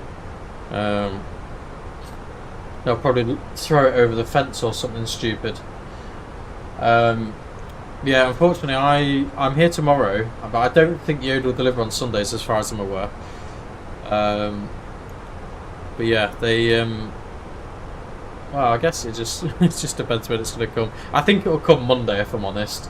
However, it depends what time Monday to whether I'll be actually in to receive it, because I'm at uni again, unfortunately, majority of this week. Although I'm only actually in properly for one day, which is a bit crazy. But I need to be down there for the week, unfortunately. But after that, I'm not back then until March, so, and I'm only there for 3 weeks in March, and most of that's from home, so we'll get quite a bit of content out then. We will do a video as well of the wing throttles. Like I say, we'll do an unboxing and review, although there is plenty of reviews out there about the wing throttles, to be fair, and it's certainly not going to be the best review compared to some of the others that I've watched. But obviously we do a lot of reviews on all the products we do, so, and all the products we own, so it makes sense to do one.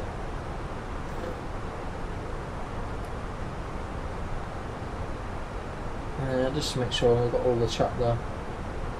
But yeah, I'm pretty excited, Lee, to be fair. What's your thoughts, Lee, of the new sort of layout using Streamlabs? I know it's not like massively different, to be fair.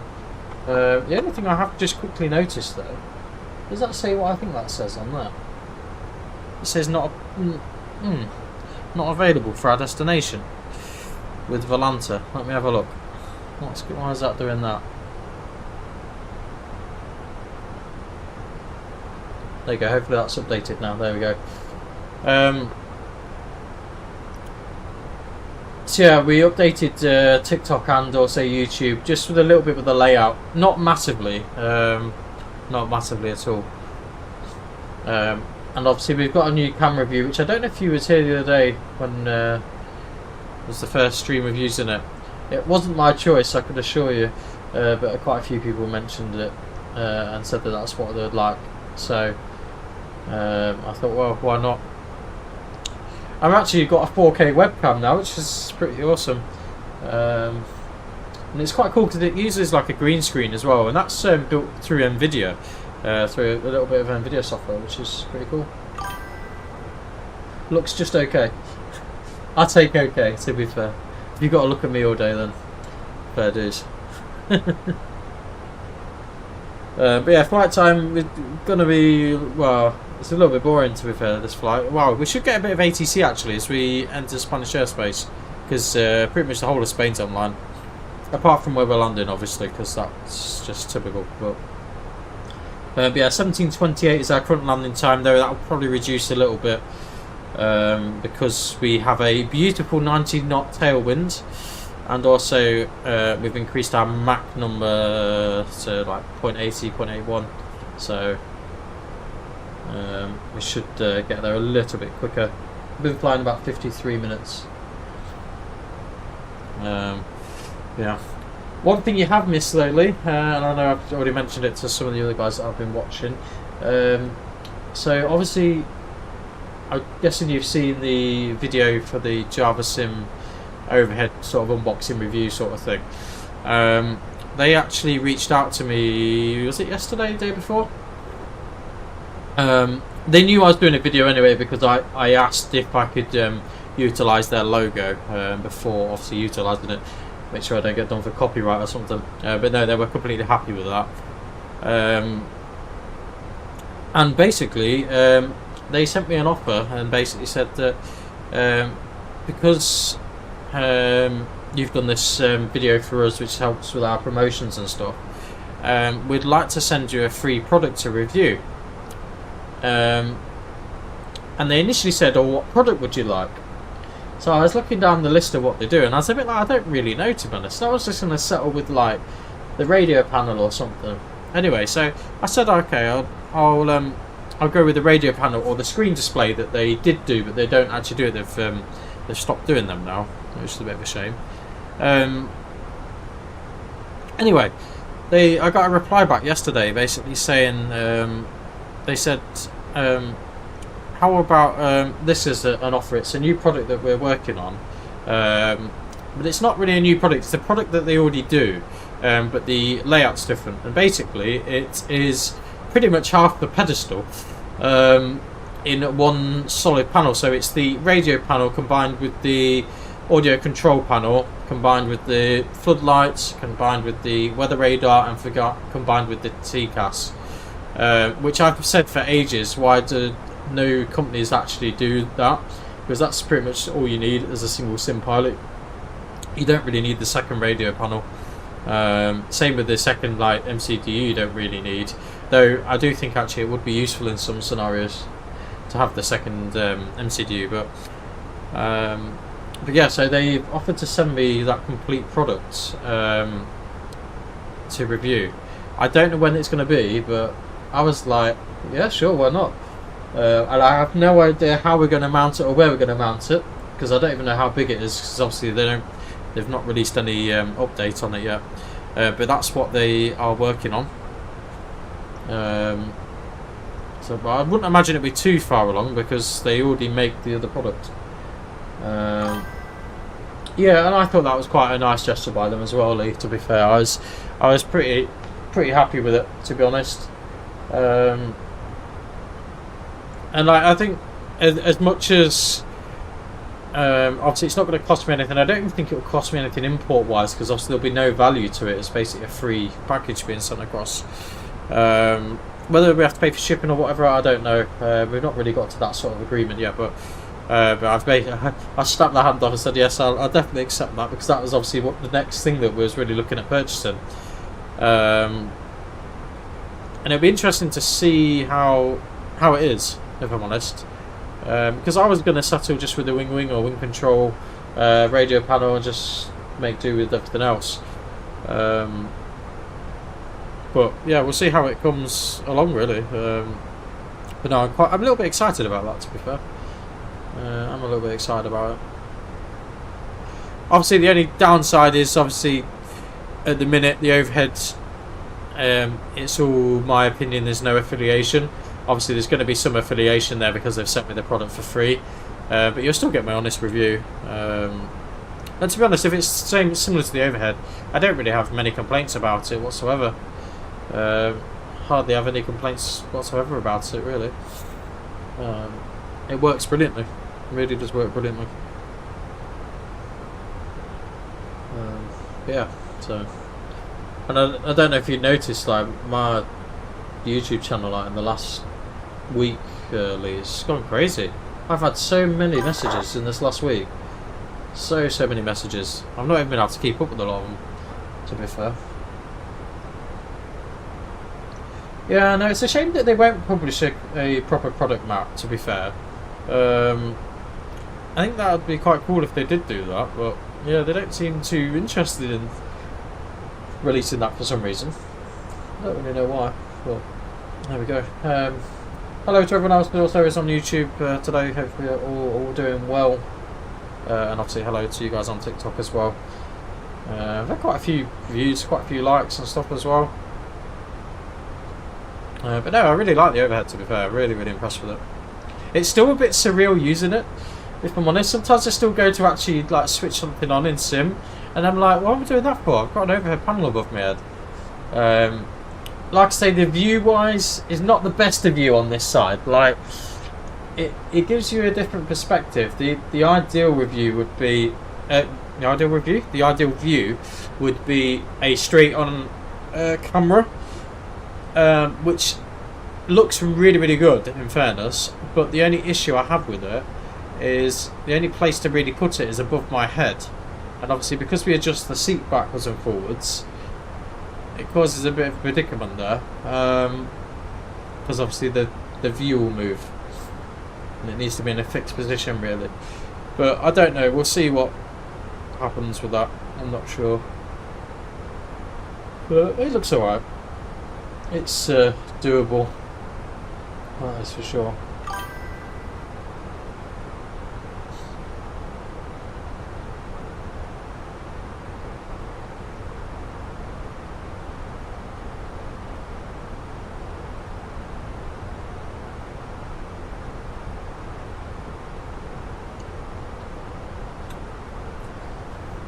But yeah, we've had quite a lot of subscribers. Like I've gone up nearly 100 subscribers in the space of a week, which is really good, to be fair. Like, we were really struggling.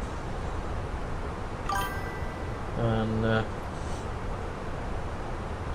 yes, JP did reach out to me today. He actually sent us a lovely little message, actually, highlighting that.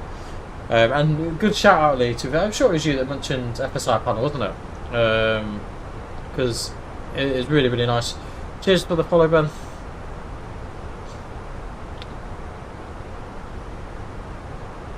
Yeah, no, it's really good. I was actually really impressed. So I did it. Well, you've probably seen the video, to be fair, but so I've done a couple of little landings, to be fair. I did a few over at Jersey and a few at Edinburgh, and it works brilliantly. It really does. It scared me a little bit at first though, because it makes you look like you're going to crash, and then it sort of takes it step back. It fills your MCDU out for you. It does everything. It's great. You can literally just disconnect the autopilot and land, and it's so lovely to use. And I certainly will be using it going forward, especially when this new Neo comes out and everything feels different, because I'm sure it will feel a little bit different to this. Yeah, was hoping to get the Jet2 Holidays livery on today, but for some reason, although I've put it in the community folder, it's not showing in sim, and I don't really know why. Yeah, exactly, you just let it do its thing and it's done. It's brilliant. And I don't know if you saw the use that I've been using it for, which is either a genius or a really stupid idea. Obviously I've been doing a lot of fiddling with my graphics settings in the last week or so. So I've been using it to sort of stress test the system and making sure it doesn't stutter on landing. So I'm sure you've seen it before at Edinburgh, where we get some nice little stutters just before we touch down, which really isn't helpful if you're making some like last minute adjustments. So I've been using it as like putting it on short finals and then adjusting the settings and seeing how well it performs, sort of, because obviously that's generally speaking the point where your system's most at stress, is just a few hundred feet above the ground. So that's the use that I've been using it more for, if I'm honest. And I think it's quite a unique use, and I'm hoping that FSI panel and JP will kind of advertise that in some sense, because you can spend ages fiddling with settings and then doing a circuit and then landing, and it was so much quicker. Like I could do it within the space of maybe like 5 minutes per like setting change, not having to do like a full circuit, set everything up. It was just a lot less stress, to be honest. Whether that does impact your performance a little bit using it, I don't know. It may do. But there we go. Yeah, I thought we'd take the A321 out for a spin today, because it's definitely been in the hangar for a long while. I can't remember the last time we actually flew the 321. And I'm actually going in the Jet2 A321 in about 2 weeks' time, which I didn't realise until yesterday. I was looking at the seat configuration and I was selecting my seats, and I was thinking, there's a lot of rows of seats here for a 737, which obviously Jet2 normally operate. Then I had a quick look at the call sign that, the flight number, and pretty much that flight number just always operates the 321. So I was like, awesome, let's give that a. Well, I'm quite looking forward to it, to be honest. You wonder why it looks so clean. It's been in the hangar out of the rain and snow and ice that we've had. But we won't talk about ice. I don't know if any of you guys were on the stream earlier in the week, but me and ice aren't the best of friends at the minute.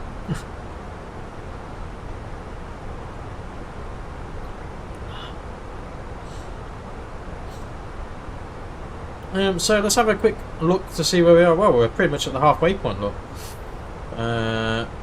Yeah, ETP, so halfway point for us. 481 miles still to go. We've got 3.3 tons of fuel, so we've not actually lost any fuel by increasing our speed. And we've got a beautiful 93 knot tailwind as well. And we're doing a ground speed of 541 knots.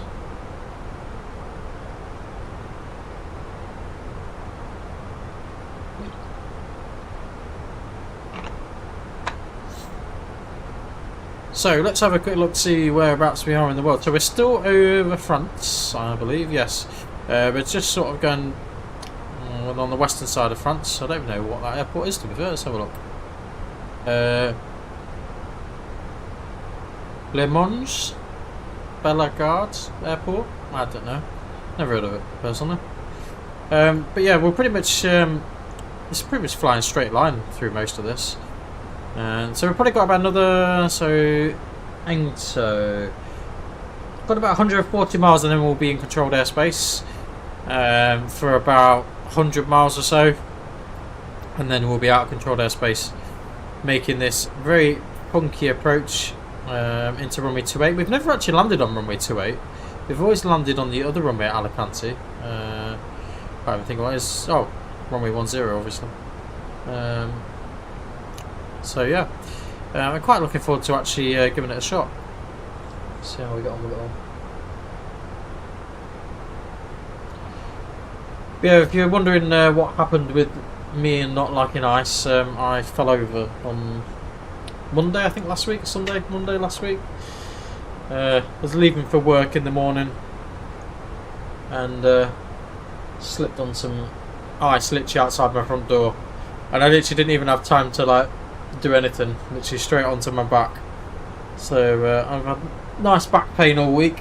Still got it now, to be fair. If I sneeze, I'm in agony, so I'm just praying that we don't sneeze during the stream. But yeah, overall we're doing alright. It's one of them embarrassing moments though. Thankfully it was at like 5 o'clock in the morning, so literally no one was about. But it's always me. I'm like the clumsiest person going half the time.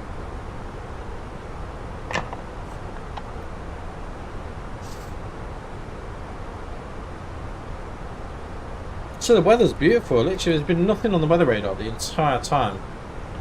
That's presuming I switched it all on probably. Yeah, it's all switched on.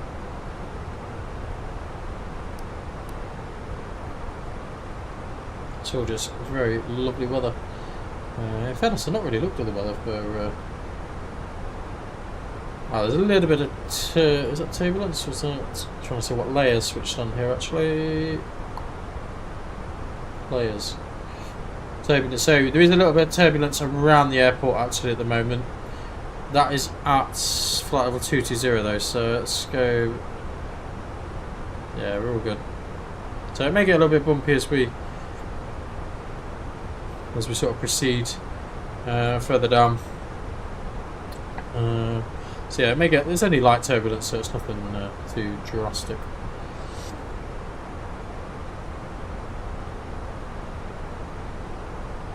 Like I say, guys, if you're not already subscribed, feel free to give us a like, comment and subscribe. That'd be much appreciated. Yeah, it's pretty much just a steady flight now. I say we're not flying the 321 for absolute ages, so I'm dreading to think what the landing's going to be like. So if the landing's a bit hard, that's the reason I'm using anyway. I absolutely love these new views though. So cool.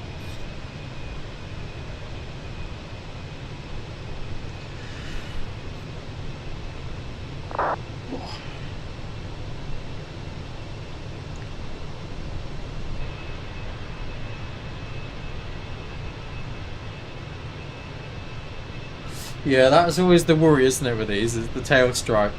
In fairness though, the systems are really good for the Airbus. I don't know, you probably already know this, Lee, anyway, because you're pretty clued up on these things, but it took me a little while to realise, actually, on touchdown, there's a bar indicator that pretty much tells you when, basically the point you can't exceed past, and it's the same on takeoff as well. It's like in a T formation, and it basically gives you that point where you can't go past to stop your tail striking, which is obviously a feature that Airbus have added, which is really cool. To be fair, to obviously prevent the tail strikes. But yeah, that is always the worry, isn't it, with this aircraft, because it's basically an Airbus A320, isn't it? Just with the extra long tail section, really. So yeah, it's just something you've got to be a little bit mindful of. The other thing I always find you have to be a little bit mindful of as well is the sort of not the fuel tanks, what I'm on about, is the descent rate. It takes a lot longer, I think, to descend this aircraft than others, especially keeping it in a controlled speed. But no, I agree, Lee, the chase plane's really cool. Really cool, I love it. I love the flyby view though, that's really cool. So guys, I'm going to just leave it over to my first officer for a few minutes. I'm going for a quick wee break, just before we get into controlled airspace. Seems like the sensible move to do. First thing I will do though, just in case, because it's not been that long, we'll just tune the frequency that we're going to need first, which I'm not sure what frequency it is actually. There's that many different airspaces on, so it's whatever this little section is.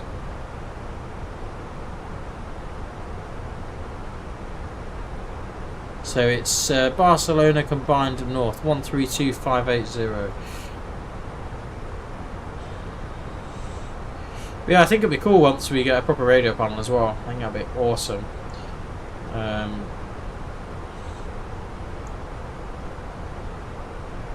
Like I say, I've not really seen any sort of products like this from Java Sim. I think that'll be pretty cool though.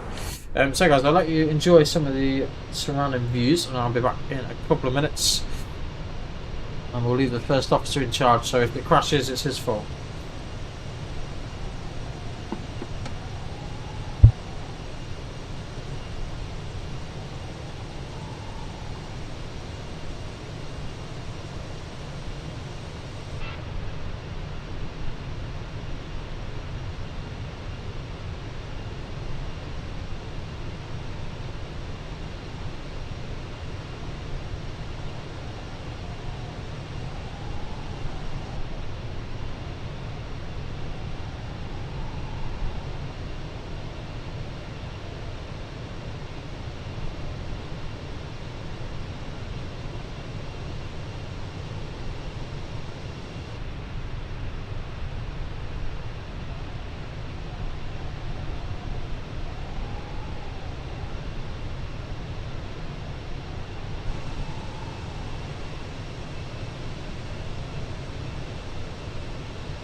So then guys, back with you all.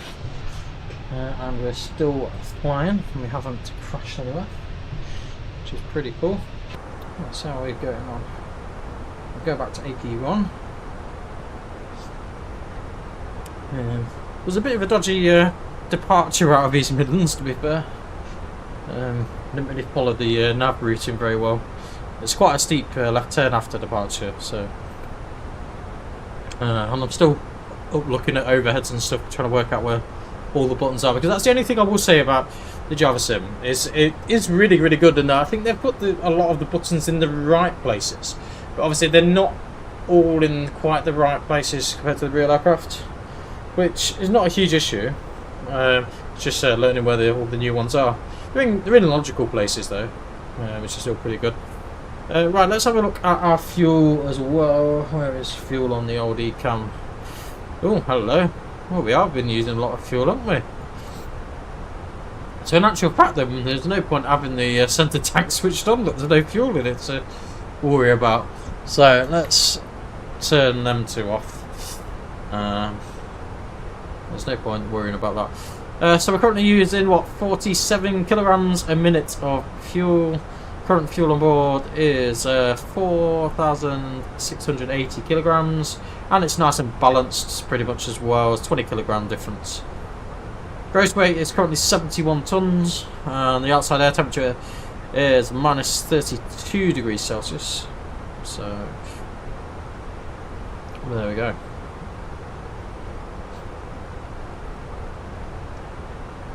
But yeah, if you've got any questions, guys, feel free to ask. I don't know, what have you been up to today then, Lee? Have you done anything exciting or just chilling at home?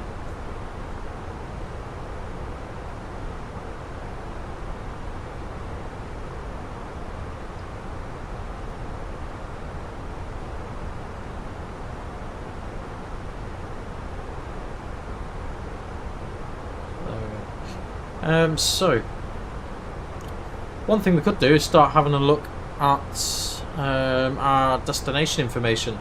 So what we can do is jump down to MCDU and we'll just request a, well, we can't request an ATIS because there's no ground online, but what we can request is we can request the weather. So Lima Echo Alpha Lima, and the weather requests meta we want is a yes, and we'll hit the send button. And then if we go back a page, we'll go to receive messages, EGNX ops, no delay code required, and then there's the weather data. So the current weather at LEAL at time 16:30 Zulu on the 10th. Current weather, so I'm going to get my little notepad up again. So current weather is 290 degrees at 10 knots. The wind is varying between 250 degrees and 320 degrees.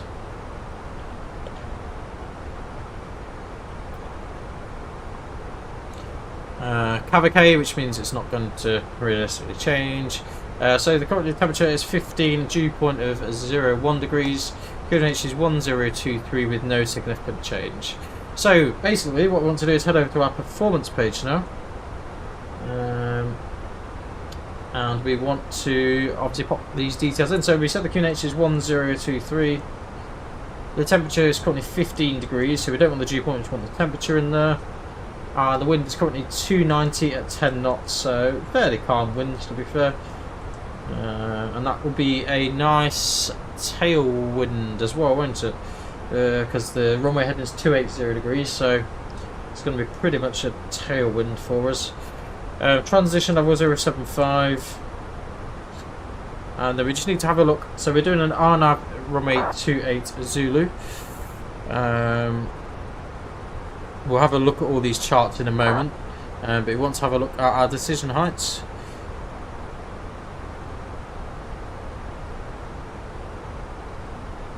And bear with me. John site, so it's going to probably be a category, well, it could be probably a category D landing, so 406 on the old Barrow, 406 on there. That gives us an approach speed of 140 knots and a landing speed of 135, so you do land a little bit quicker than you would do in the other aircraft. One thing we can do as well, now that's all inserted and ready, is we'll have a quick look, apologies, at our arrival performance. We'll obviously refresh the meta, which we've just done, and then we want to have a look at our landing weights. The predicted landing weight, obviously it's not the actual landing weight, is 69.3 tons, so hopefully it should be less than that because we're burning more fuel than we would normally. 69.3 tons, and that is utilising, so that's utilising idle reverse and a low auto brake. One thing we will do is have a quick look on here, well I can show you on the tablet actually, at the charts, and we'll have a look at the ground chart more than anything, just to have a look to see sort of what sort of runway occupancy and where realistically we're going to stop. So the length is 3,000 meters long. So we probably want to vacate at Alpha 2. I'm just wondering if it's going to give us a runway length for Alpha 2.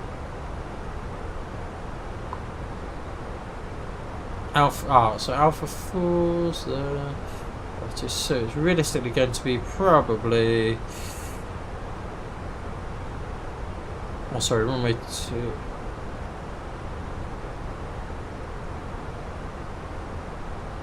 That is actually the takeoff. I don't know if there's an approach.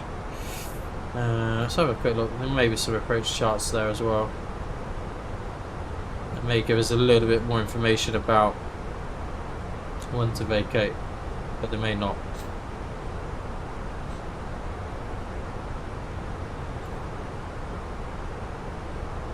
Sometimes if you have a look at the briefing, so we'll have a look at the arrival briefing.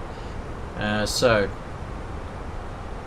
it's runway 28, so vacate runway 28 via only via taxiways Alpha 2, Alpha 4, Alpha 5. So we're pretty much where we plan to be. So we should be about right really on auto brake low. And what we probably could do is we just go down to manual braking not long after landing.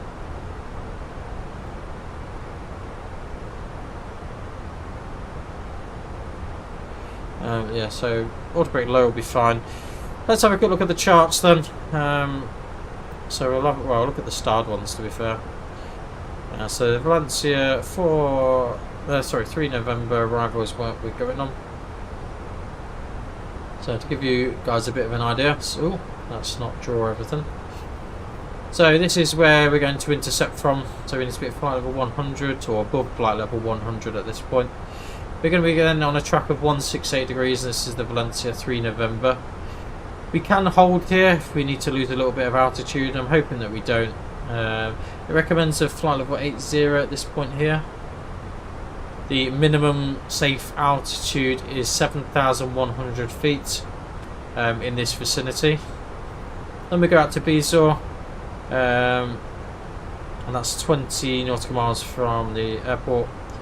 And I don't really want to rub this with it. So yeah, that should be all okay in terms of that. So now if we move on to the RP Zulu approach, so we can see from Bizor, so this is where we're going to start, and we'll start coming down this direction. Flight level 70 is the restriction. We can go into a holding pattern here if we need to lose a bit of altitude as well. And then we're expecting runway 28, which is down here. So we're going to follow these few waypoints on the RMP approach. If the visibility is good, we may do a visual approach, but we'll see how we go on there. 280 degrees.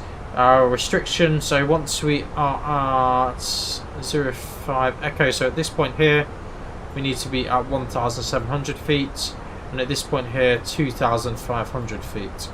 So that'll be our initial approach path. But yeah, hopefully the weather will be nice and we can do a nice visual approach in. I think that would be pretty cool if we can. You see we've got a few mountains, that will be the French mountains I assume. It's not the Alps, is it? I'm trying to think what it is actually, but definitely not the Alps. So, just reduce our speed slightly. Just because we've got a nice juicy tailwind then, so we'll just go with 0.8 Mach. It was at 0.81, so see how we go. See, it's getting a little bit bumpier, probably due to all this high terrain that's below us, to be fair.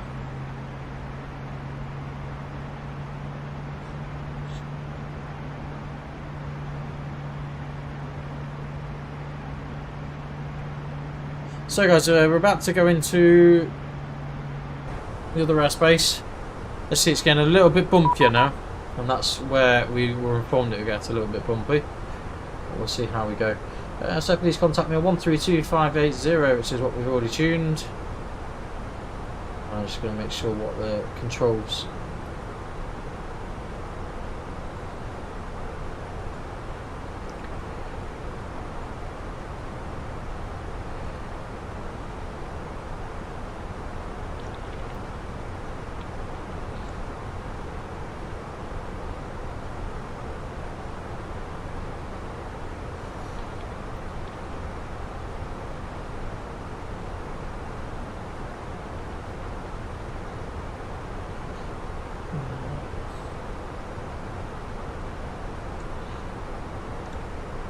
Barcelona Control, well, not just Channel 97 Tangos with you at flight level 370.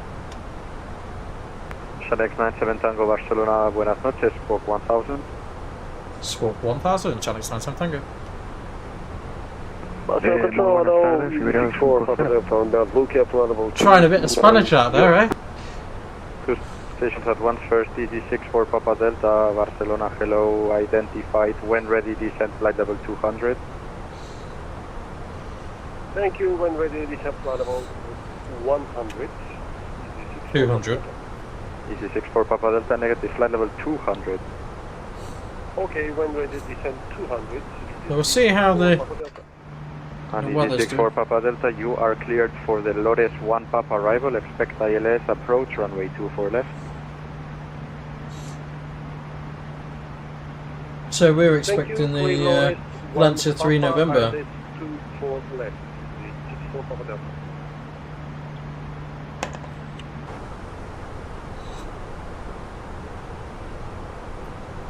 We'll just have a quick look to see why the weather radar is not. It's Muy buenas tardes, Iberia 250, de camino a Barcelona, 130 millas. Iberia 250 Barcelona, muy buenas, está en contacto radar, autorizado llegada a Caspe 4 November, espere el ILS de la pista. Disculpe, mantenga. Get a little bit of Spanish. This is what I love about VATSIM. Iberia 250 This is one of the lovely things about VATSIM is you get that local variation as well, like you'd get in real life, to be fair. Obviously my Spanish is very, very poor. I know a couple of words and that's about as far as it goes. 250, autorizado llegada a Caspe 2 Whisky, espere ILS Zulu, pista 24 derecha, llame listo descenso. Autorizado por la llegada a Caspe 2 Whisky, ILS Zulu 24 derecha. Beautiful, beautiful views. So we should be on the ground at 17:29, so we've got a little while to go yet apparently. It does seem quite far, but we'll see how we go. ILS Zulu 24 derecha, perdón, Iberia 250.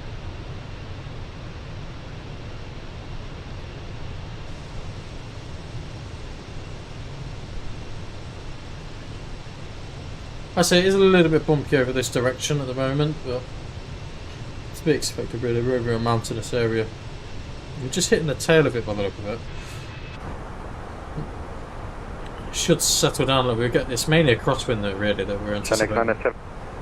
Tango, identified, fly direct Saura.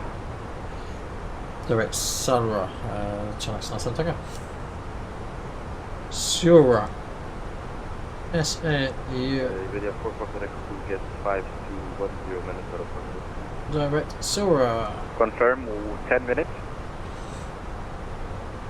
Yes, maximum 4 Foxtrot Echo, Roger, report back.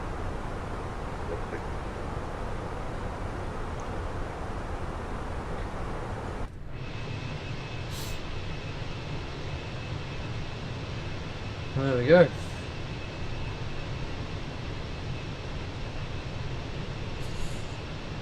you look closely at this aircraft, it's not actually owned by Jet2. I don't know if you ever noticed when you look at the front door. Can't really see it from here, but it's operated, I think, by Air Explorer or someone.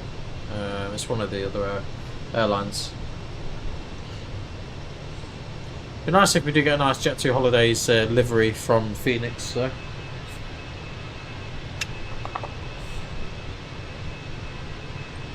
Especially now they own one. They may wait until the Neo comes out before they do that, because most of the Jet2 aircraft are Neos now in the 321. So we'll see how we get on.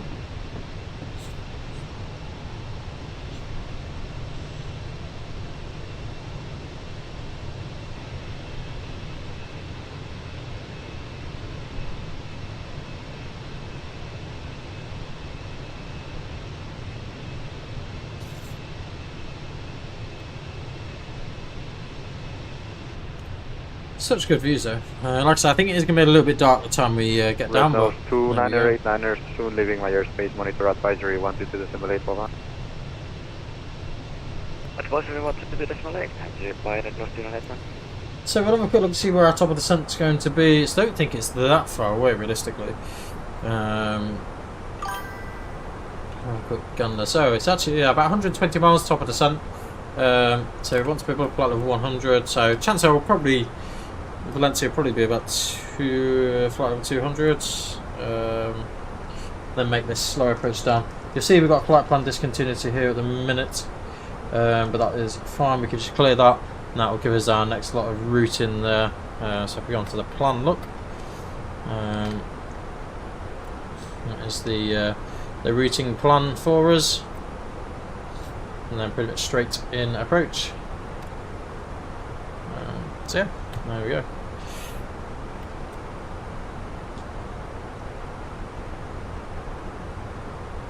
I can put the flight deck lights on.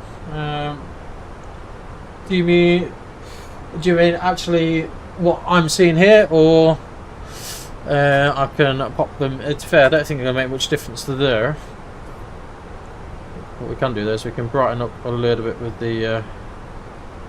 We get it all a bit brighter in here. Maybe we don't need the dome lights on for the minute, but I don't know if that's any better for you. It's a little bit of a tricky one with the lighting, to be fair, because if you go really bright with this, it brightens everything up nicely. Well, it makes my face glow like no tomorrow, but there we go. And it is really good, like if you want to look and do things, it's quite good.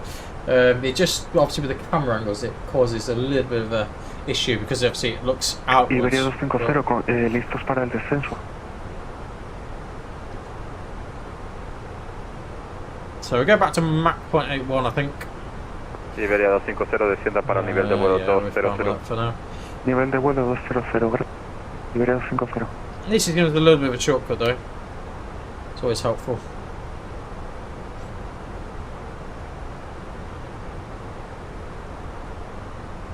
So 2 hours into the stream. So there we go. Was that what you meant, Lee? Anyway, was it the extra external lighting you wanted, or generally I do keep it quite dark in here anyway, just because the screens are bright enough as it is.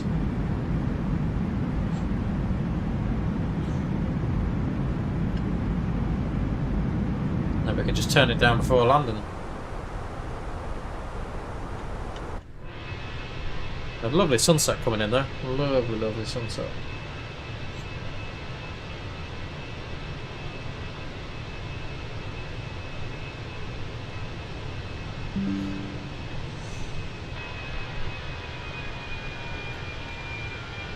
Try to get some nice viewpoints.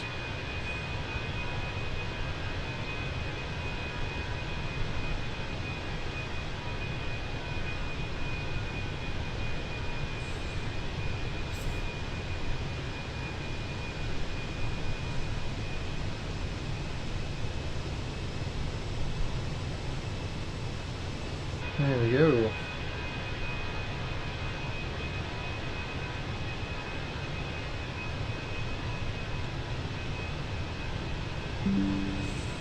Just getting a few nice little screenshots while we're here.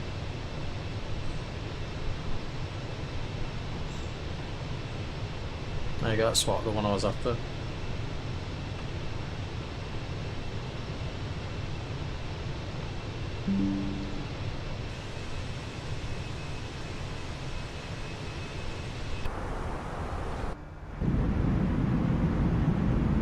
Iberia 250, llame a Barcelona 131,125, adiós. Oh, so we've got no passengers in the back here, which is a little bit annoying.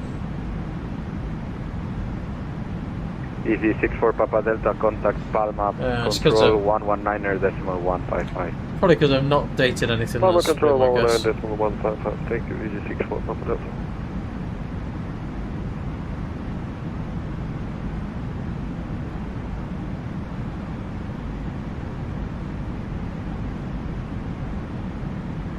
So, not too long enough to go.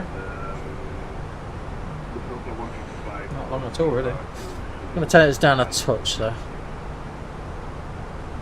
Lufthansa 155, Barcelona control, very good evening. You are cleared for the Visva 2 Whiskey arrival. Expect ILS will approach runway 24 right, descent, flight level 200.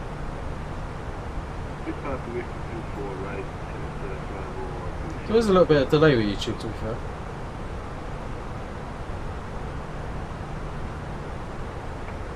Barcelona control, now to flight 455, Jet 45, Barcelona, hello, identified, cleared Munich 2, Papa arrival, expect ILS Yeah, to Craig, how are we doing, approach buddy? runway 24 expecting ILS 24 left to the approach. So, 120 miles until the Valencia waypoint. Barcelona, good evening, We can request our descent a little bit earlier, in fairness. Wayline 9902, Barcelona, hello, identified, climb, flight level 300. Oh dear.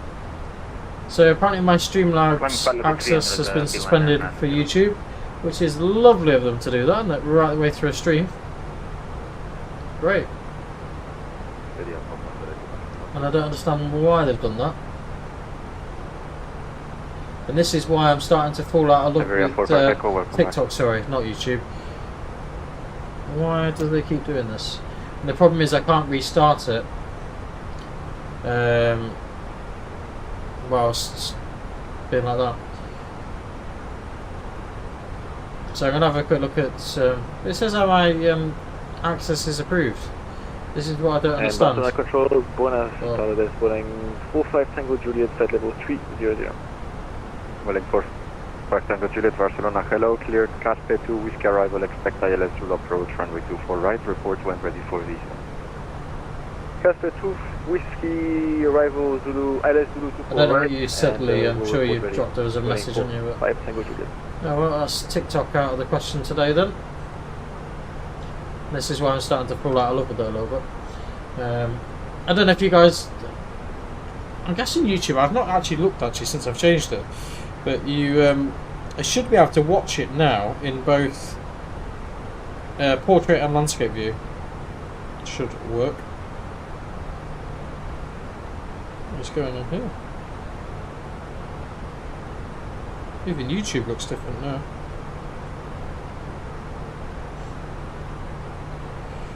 So there we go. Yeah, the lighting's pretty cool. I do like the lighting, and like I say, you can adjust all the. There's a little bit of bleed in a couple of places, but it's not bleed as such. It's more where the LEDs are mixed, where we've got a mixture of green and amber near each other. Yeah, I was just going to try and have a look in portrait mode. Is what I was actually trying to do. Condor 1500 Barcelona, hello, identified, flight level 370, cleared Poyensa for November arrival, expect ILS, runway 24. Poyensa for November, expect 24. The reason why we run it in portrait mode as well is because then you can have both options available. The only reason why I can think of that TikTok is booting me out is because I don't have 1,000 subscribers. But then it shouldn't have let me approve it in the first place, really. Lux Rescue 377 Golf, monitor advisory 122.8, bye-bye.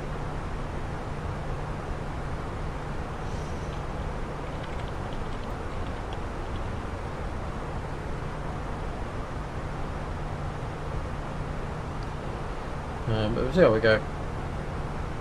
Overall, I'm really enjoying YouTube lately. TikTok's been driving me crazy, but no, YouTube I'm quite enjoying it, to be honest. Control by Friday, 11.5, that goes to Sierra with you at 12,000, level 120. Oh, cool. So November 15 Echo Zulu Sierra, Barcelona, hello, identified, climb flight level 410. 12,000, climbing flight level 410, November 15 Echo Zulu Sierra. Oh, cool. Blue Jet 45, descent flight level 250. 250, Jet 245, thanks so much. So we're going to request our descent shortly. I'd prefer to start our descent a little bit earlier. Just make sure we're out of the... Iberia 4 Foxtrot Echo, contact Madrid control once we get to 133.02.205. We're going to go out there airspace very shortly.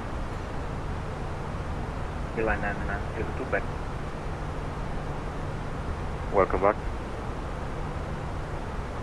Barcelona control, Welling 45 Tango Juliet, ready for descent. Welling 45 Tango Juliet, descent for level 250. Descent 250 Tango Juliet. Channel 97 Tango requesting descent. Channel 97 Tango, descent flight level 200. Channel flight level 200, Channel 97 Tango. So we're going to go open descent. I'm going to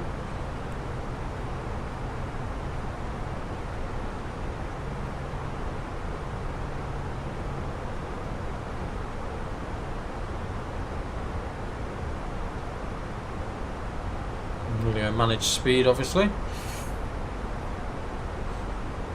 And so that'll get us in line with the Valencia roughly. VS of minus 1,700 feet per minute. Yeah, do you like these lighting then, Lee? Do you think it's pretty cool? Because that was one of the things that actually made me want this panel, to be fair. Contact approach 131.125. So Rebecca, due to come any second?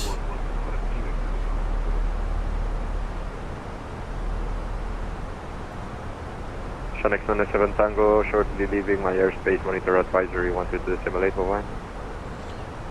Over to advisory 122.8, adios, Shanix 97 Tango boat. Welling 45 Tango. Oh, look at me splashing the Spanish out this evening. Yeah, no, I do like it. It's just helpful, like you can see checklists and stuff, but just if this top was a little bit bigger, to be fair, it could be a little bit bigger. I get my laptop on it.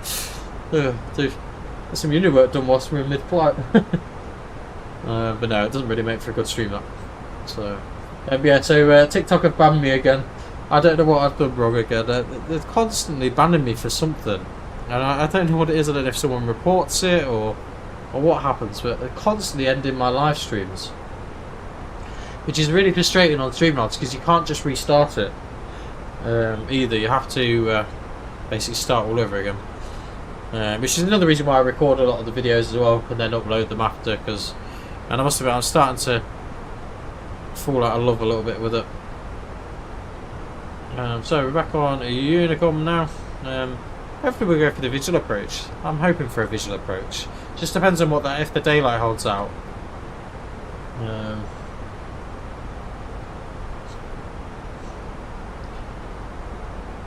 So we can still increase speed a touch actually. We could probably go to about 280 in fairness. Until we get to flight level 100. So guys, I'm back in 2 seconds. I'm just going to leave my co-pilot to do his bizzo. I'm back in a minute. I'm just going to quickly disappear for literally a couple of minutes whilst we're in our descent phase, and then I shall speak to you in a second. Like I said, hopefully we'll get a nice visual approach. That would be a nice thing.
So back with you guys.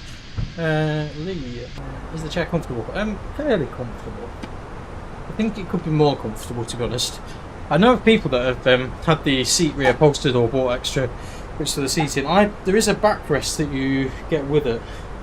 I don't actually know where mine is at the minute, but yeah, there is a backrest that comes with it,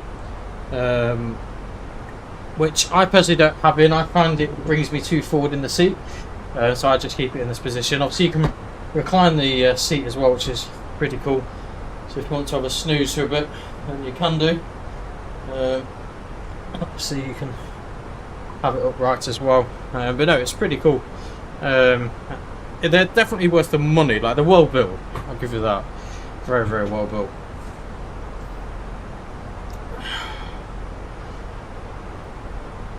So we're going to select automatic low, ready for landing. I'm going to just dim these lights down a touch more. So now we're starting our approach. So,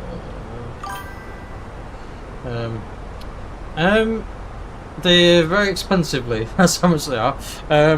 So I think I don't know if you recall, I didn't actually pay full price for this directly from them. I got it from eBay, and I only paid 400 and it's £400 for both the Flight Stand Pro and Flight Seat Pro. If you check out Next Level Racing's website, like, I think for the two together it's like just over £1,000. I got a really, really good deal, if I'm honest. Granted, I had to drive like an 8-hour round trip to go and get it, but it was worth it, really. Really was worth it. But no, it was enjoyable, to be fair. It is a good product, and they're well built.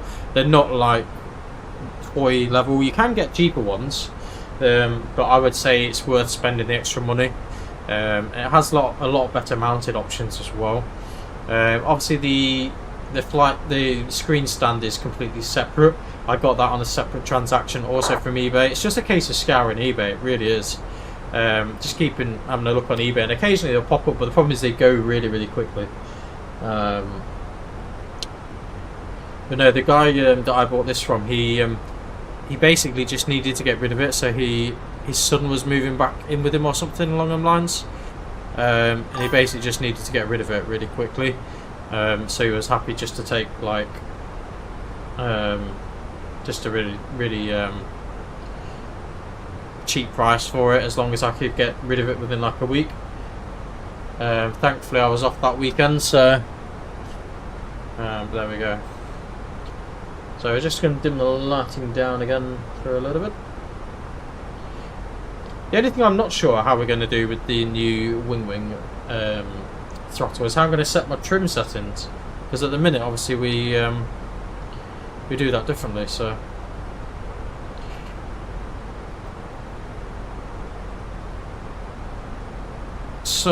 let's have a quick look at our approach charts. Just want to see where roughly I need to be at height wise. So we need to be roughly like 100 there. ILS Zulu, so Bezra needs to be flight level 70. So what we'll do, we'll keep it at the minus 1,800 for the minute, and then we will reduce our rate of descent and start slowing ourselves down. Obviously once we get to flight level 100 anyway,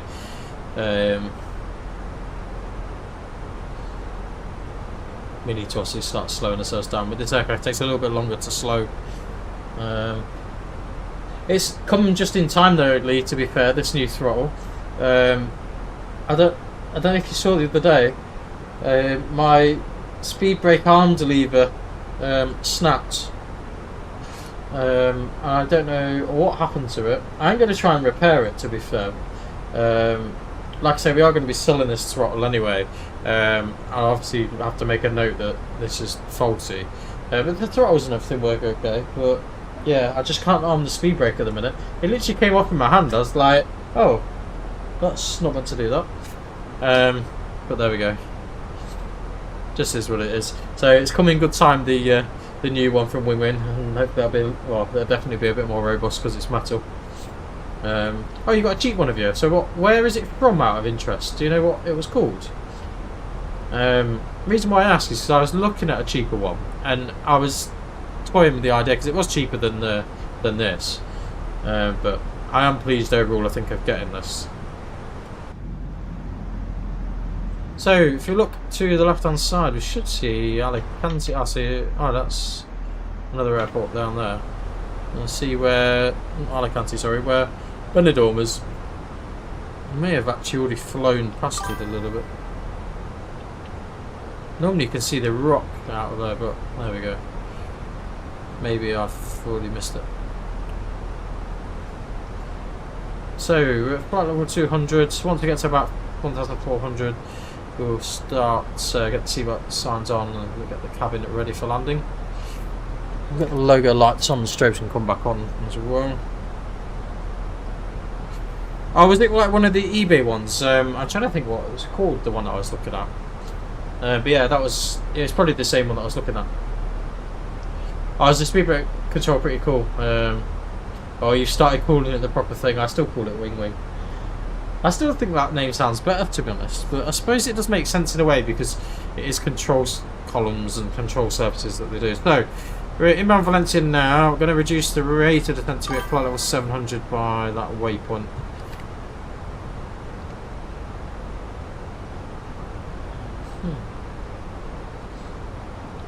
Yeah, that is one thing I will say though. Like this product, like I've still got loads of spare bolts. I've literally got a toolbox full of spare nuts and bolts for this.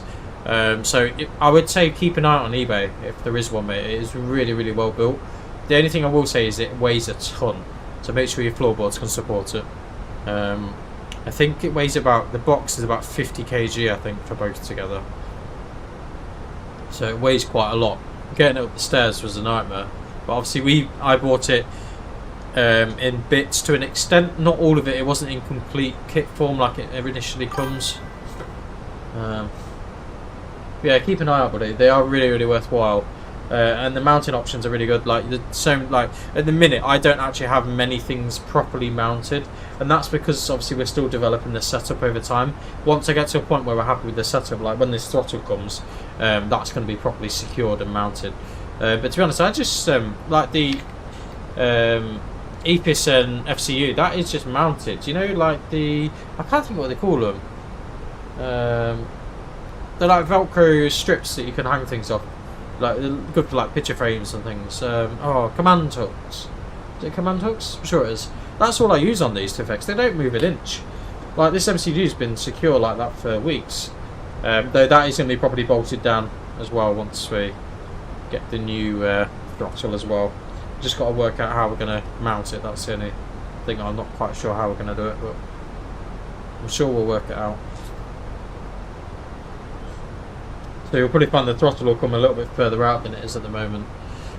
So I think let's get the cabin secure for landing. Seatbelt signs can come on. I'm going to start reducing our rate of the speed now. I'm going to go back to 250 knots for the time being. Like I say, this aircraft does take a little bit of slowing down.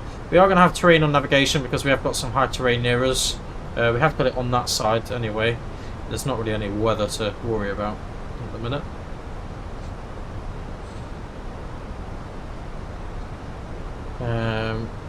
Like I said, there's no ATC currently. It's very rare actually. There is ATC here, and I never understand why. Because quite often there is people on the ground. Though at the minute I don't think there actually is. Let's have a look. It's just on. Ladies and gentlemen, in preparation for landing, your captain switched on the fasten seatbelt sign. At this time, please return to your seats to ensure your seatbelts are securely fastened. Tray table stowed, armrest down, and your window blinds fully open. Please discipline on short turnaround, security checks, and cleaning procedures of the aircraft. Please hand over any unwanted items to the crew as they pass through the cabin. It would be really appreciated by your onboard crew. If you just have a look once again around the seat area to make sure there's no rubbish or empty left for the next passengers. We do expect to be landing shortly. Thank you. I quite enjoy the Jet2 announcements on here actually, they're pretty cool. Obviously they are customised to an extent. But yeah, keep an eye out, Lee. Really do keep an eye out. It's such a shame we've been banned from TikTok again, because we do get quite a lot of viewers. Like I've had like I think 500 something likes while we've been flying. Tends to get a little bit more traffic than YouTube does, but oh well. So we've still got 64 miles left to run. We shouldn't need to hold anywhere. We should be pretty good in that respect. Maybe a little bit bouncy in places. So we should see Benidorm off to our left side somewhere, but I'm not sure exactly where it is. But I think it's a little bit over to this side. Oh no, to the light. It's in the distance. It's over. I'm miles away from where I was thinking. Just trying to work it out. It's wherever there's an island out. So yeah, there's IP through Ireland. Yeah, so yeah, we'll pretty much fly as soon as we go over the coast, pretty much over Benidorm area.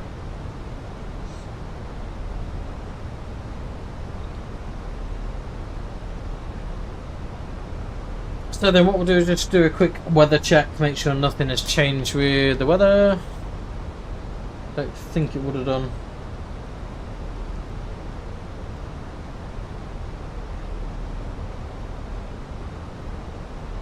Oh no, not tough. I want a matter. Thank you. That's what happens when you try pressing buttons and not looking what you're doing. And there's the latest weather. So, QNH1023, temperature is still 15 degrees. The wind is 250 at 9 knots now, so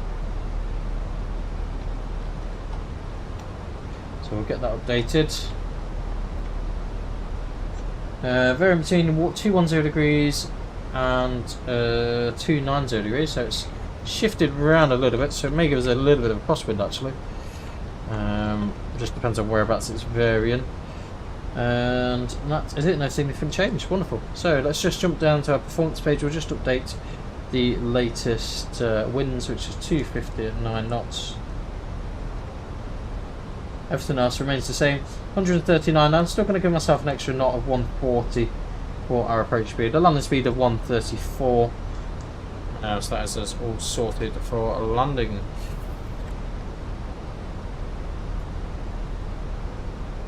So we want to be at port 70 by BSAW, and we have a flight speed restriction of 220 knots, so we'll start slowing down shortly, about another 15 miles or so.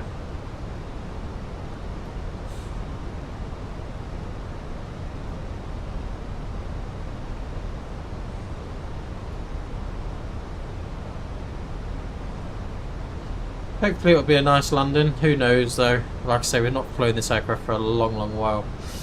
Some people say this is actually easier to land than a 319 or a 320. They tend to hold their position better, but I don't really know. So again, a little bit bouncy in places.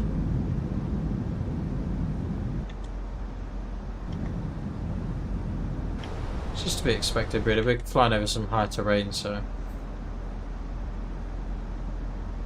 7,100 feet is the minimum safe altitude for this sector.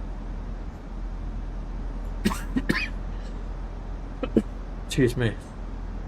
So BSAW we want to be at 7,000 feet, and then 3,000 feet via AL420.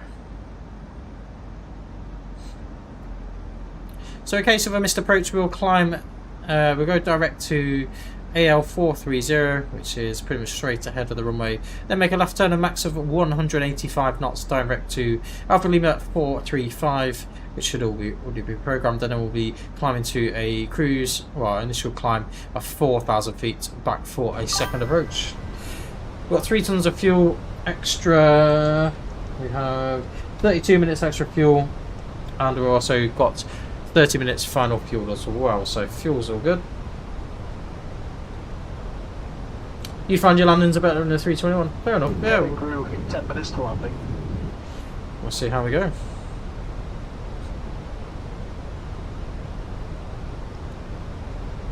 I've just never really flown it very much because obviously it's quite a big aircraft and it takes a lot of stopping.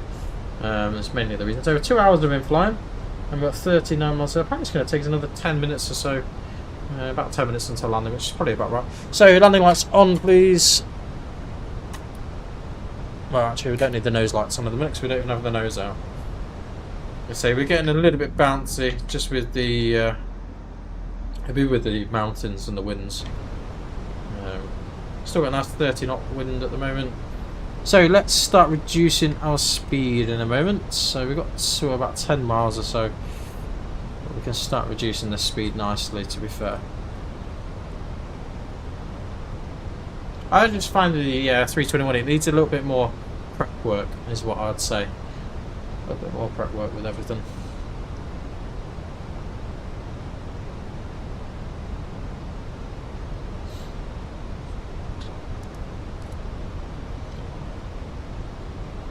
Right then. So, well, no, we don't need engine and wing anti-ice on here, because it's warmer than 10 degrees, so we're all good. So then, we'll set the local QNH, which we said was, I can't even remember now, 1023. So, the approach checklist. Berth 1023, seatbelts are on and cabin secure. Minimums of 406. Auto brake low, and then we plan to do manual braking following that. And engine mode selector hopefully is down in the normal position, which it is. That's one thing I'm looking forward to, about actually turn the engines on ourselves. Not having to click things. That would be quite nice. So 220 knots. We'll stand by with the flaps for now. We are below the minimum flap speed, so we could always put flaps 1 out. So our Alpha 10 Echo. Hang on, that's not right. So the RNAV approach is slightly different here. So let's just make sure we've got this right, because there's definitely more. So AL400. So I'm just going to get these in quickly because they've not planned themselves properly. 405, 30 miles away, and AL420. That is the full RNAV approach. So there we go. That follows that nicely. We'll just clear the discontinuity there, insert that, wonderful. So we're at 7,000 feet at the minute, so we'll just have a quick look at the chart. So we want to be at 3,000 feet by 420, so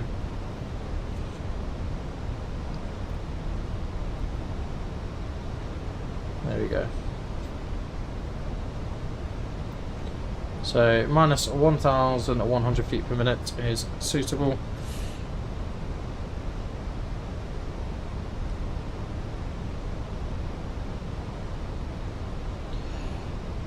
Alicante traffic, 10x97 Tango is on the RNAV approach Zulu, runway 28, currently 28 track miles.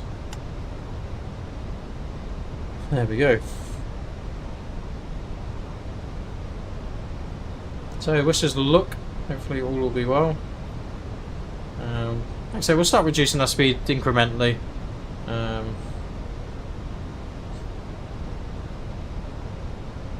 Yeah, we'll follow the RNAV. Hopefully, I'm praying that we should be able to go for a visual. I'm just trying to see actually where the airport actually is. I'll get a bit of a visual on. Oh, there it is. There's the airport. Look over there to the right side. So probably could. We'll get to the end point and then we'll. So alarm the speed brakes.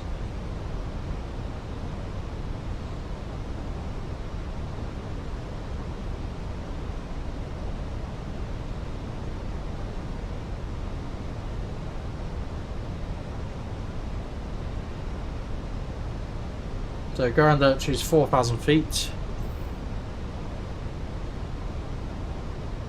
So let's reduce our speed back further, 200 knots. I'm going to get the first level of flaps out.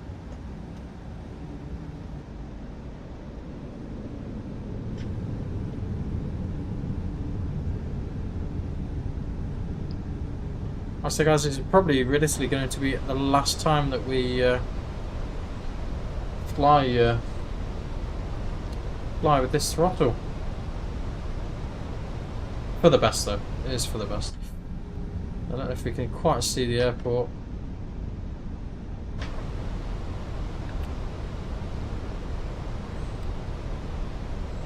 .200 knots, let's reduce speed about 180 now. Just nice steady incremental approach. So we armed the approach. Approach nav is armed. I say I'm gonna have a bash at going for the visual approach, I think, to be honest. We'll see how we go. Just making sure we are definitely visual with the runway and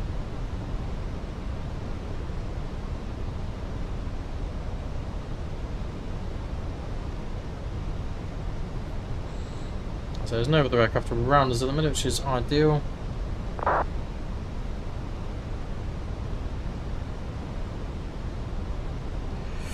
Alicante traffic, Channel 97 Tango turning finals, runway 28, 15 track miles.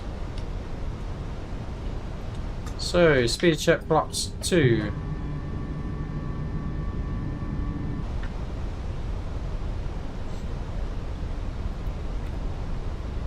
That is the runway.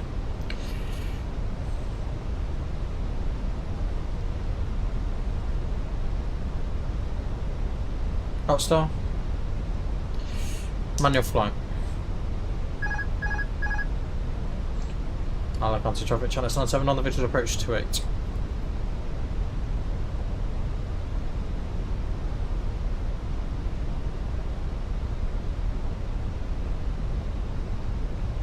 So speed 160 knots. We'll arm the approach. That's armed.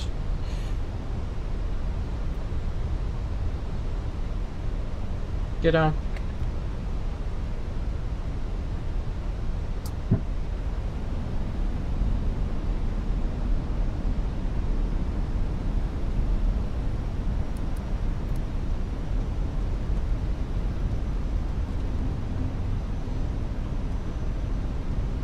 So 2,500 at the next waypoint.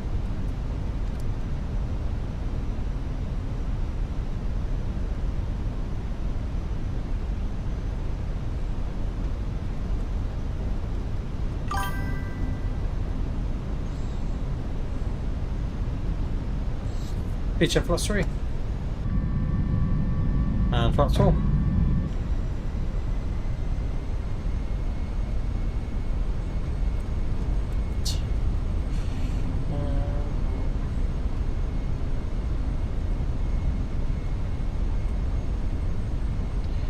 So we should be 2,500 now, which is pretty much where we're at. It's 5 miles to 1,700 feet. Flight directors off, landing system off.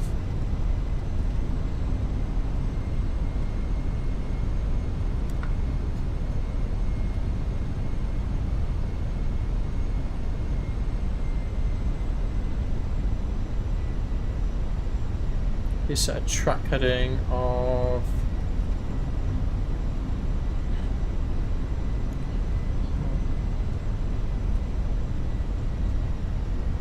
280 degrees.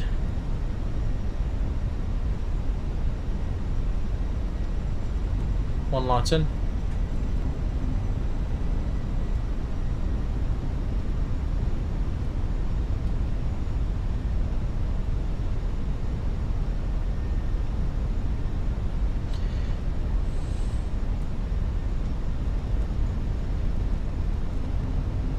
Around that, you set 4,000.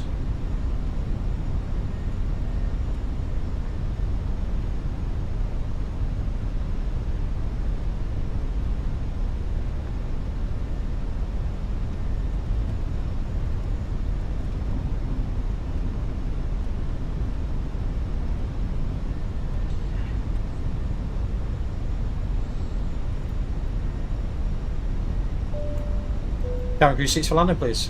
2,000. Landing checklists. Go around that, shoot 4,000 sets. You can remember landing a boo.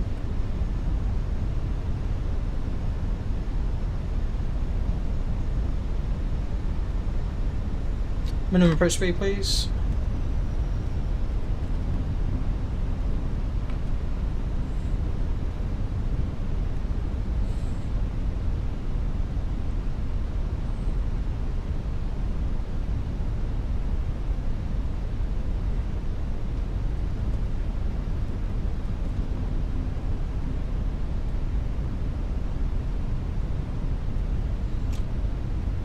Two red and two white.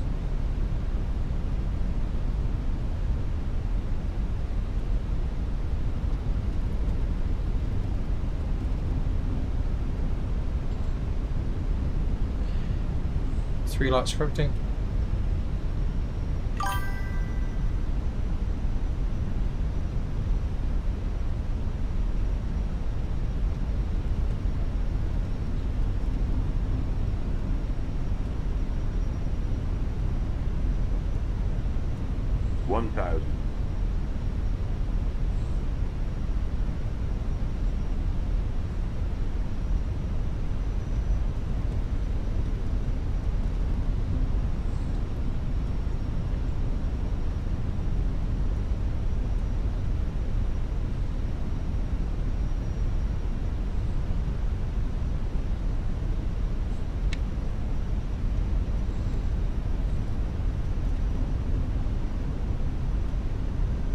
So headwind 9 knots.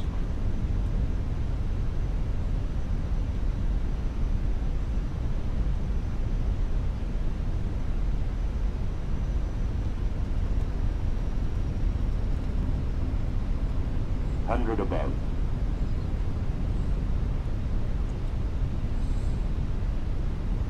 Minimum. Continue.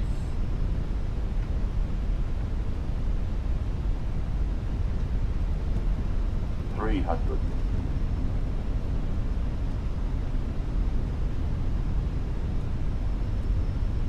$200.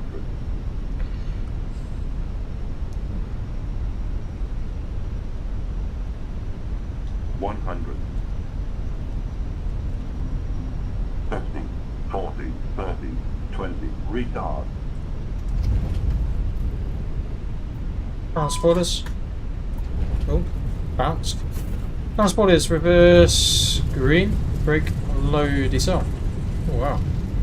Bit rough and ready.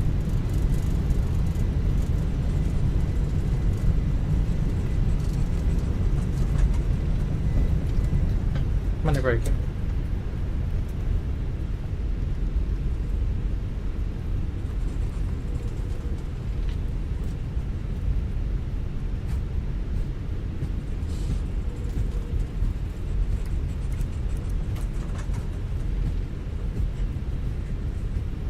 Ladies and gentlemen, boys and girls, we're sure you can't wait to enjoy your holiday. So that was a beautiful approach.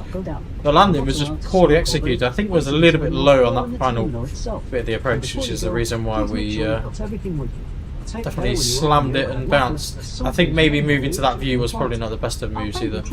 So strobes to... You can't miss them. They're wearing our famous red uniform. And of course, a big welcoming smile. Thanks for flying with us today. After landing, radar predicted wind shear system is off after landing complete.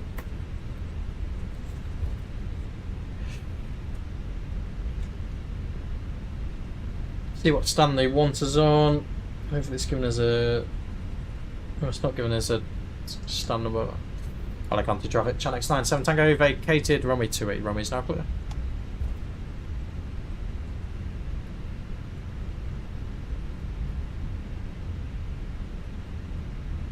Yeah, I don't know what your thoughts to that were, Lee, but it wasn't like the most horrific landing in the world, but it wasn't great because it bounced. Okay, traffic, you want to see those push back to them.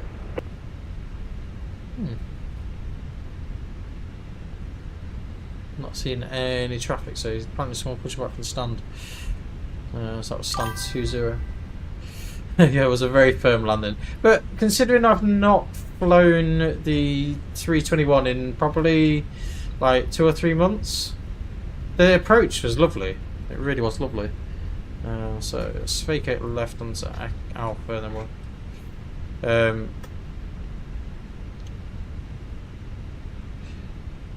Yeah, cheers, Lee, mate. Thanks for that. Yeah, it wasn't the. I want to say it wasn't the best of landings, but the approach was lovely. Though it was actually really nice to do a visual approach. If I'm honest, I quite enjoyed that. I'm not sure what stand we're going at yet. We'll see where we end up.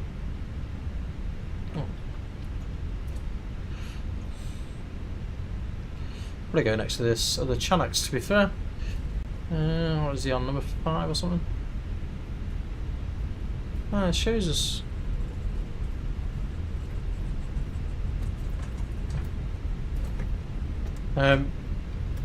Yeah, see you on the next one, Lee. Thanks for joining us, mate. Much appreciated. Yeah, I don't think I should have gone into this view. I think that might be what threw me off a little bit. So that EasyJet's pushing back. Well, that's fine.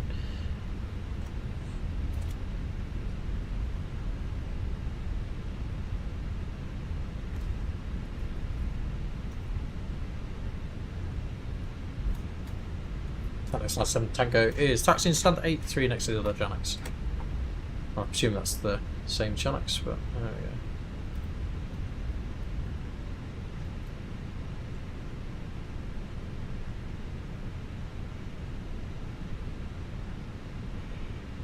So just want to make sure we get 83.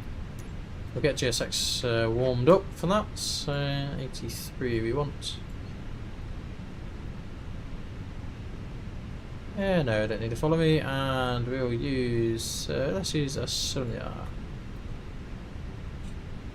So it looks like we're using stairs again. Stand 81, and we're after stand 83.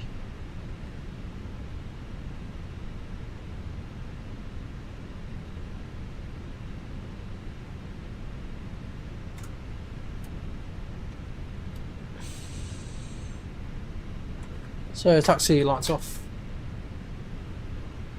Let's make a.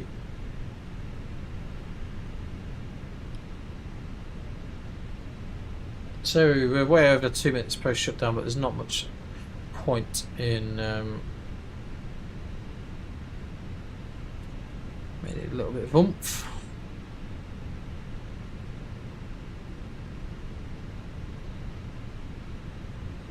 Yeah, it wasn't the best of landings, but I'll take it. It was a rough old landing, but I'll tell you what the landing rate was once we get all parked up and shut down.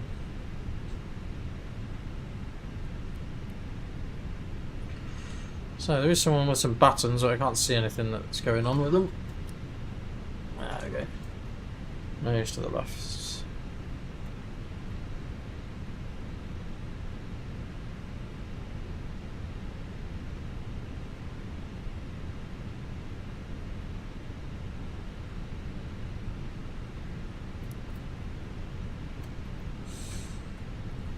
So it should be this first mark that we've got here.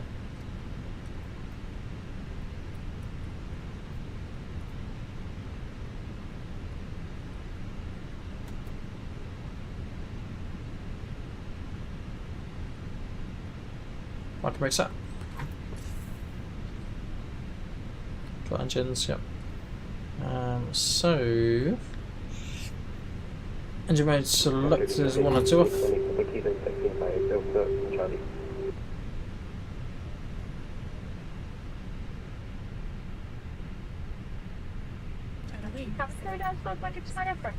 Please.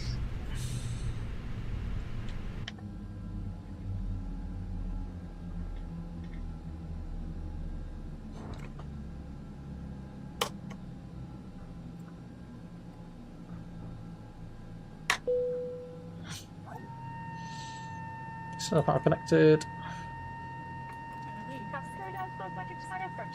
Please.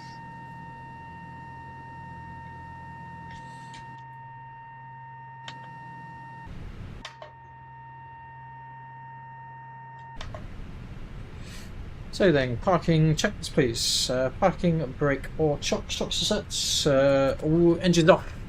Wing lights are off. Fuel pumps are now off. Parking checklist complete.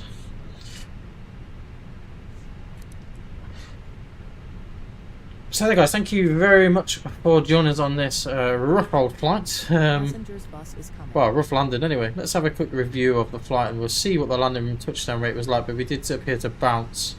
So 416 feet per minute, so yeah, pretty hard landing. It's a shame really, because it was a visual approach that we conducted, and it was a nice touchdown in fairness. Well, the initial touchdown was okay. I think, like I say, we went to the wrong view. I think going into this view on landing probably wasn't the best of moves, because you lose a little bit of perspective there. But we probably should have rotated a fraction earlier, and then we probably wouldn't have had such a hard landing. But oh well, we live and learn. Bear in mind, we've not flown this aircraft for quite a while.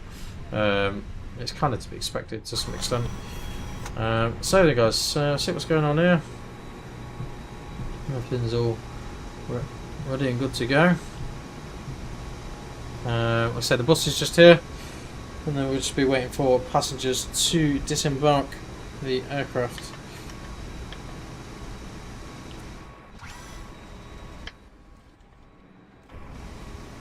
Right, there you go. First few passengers are coming off.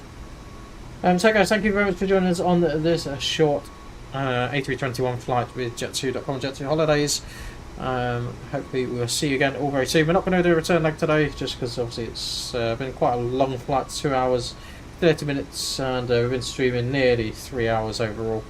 If you check out YouTube, feel free to give us a like, comment and subscribe to the channel, and also head over to TikTok when we don't get banned on there. Feel free to check us all out. So guys, thanks very much for joining. Like I said, we'll see you again shortly in another video. Bye for now.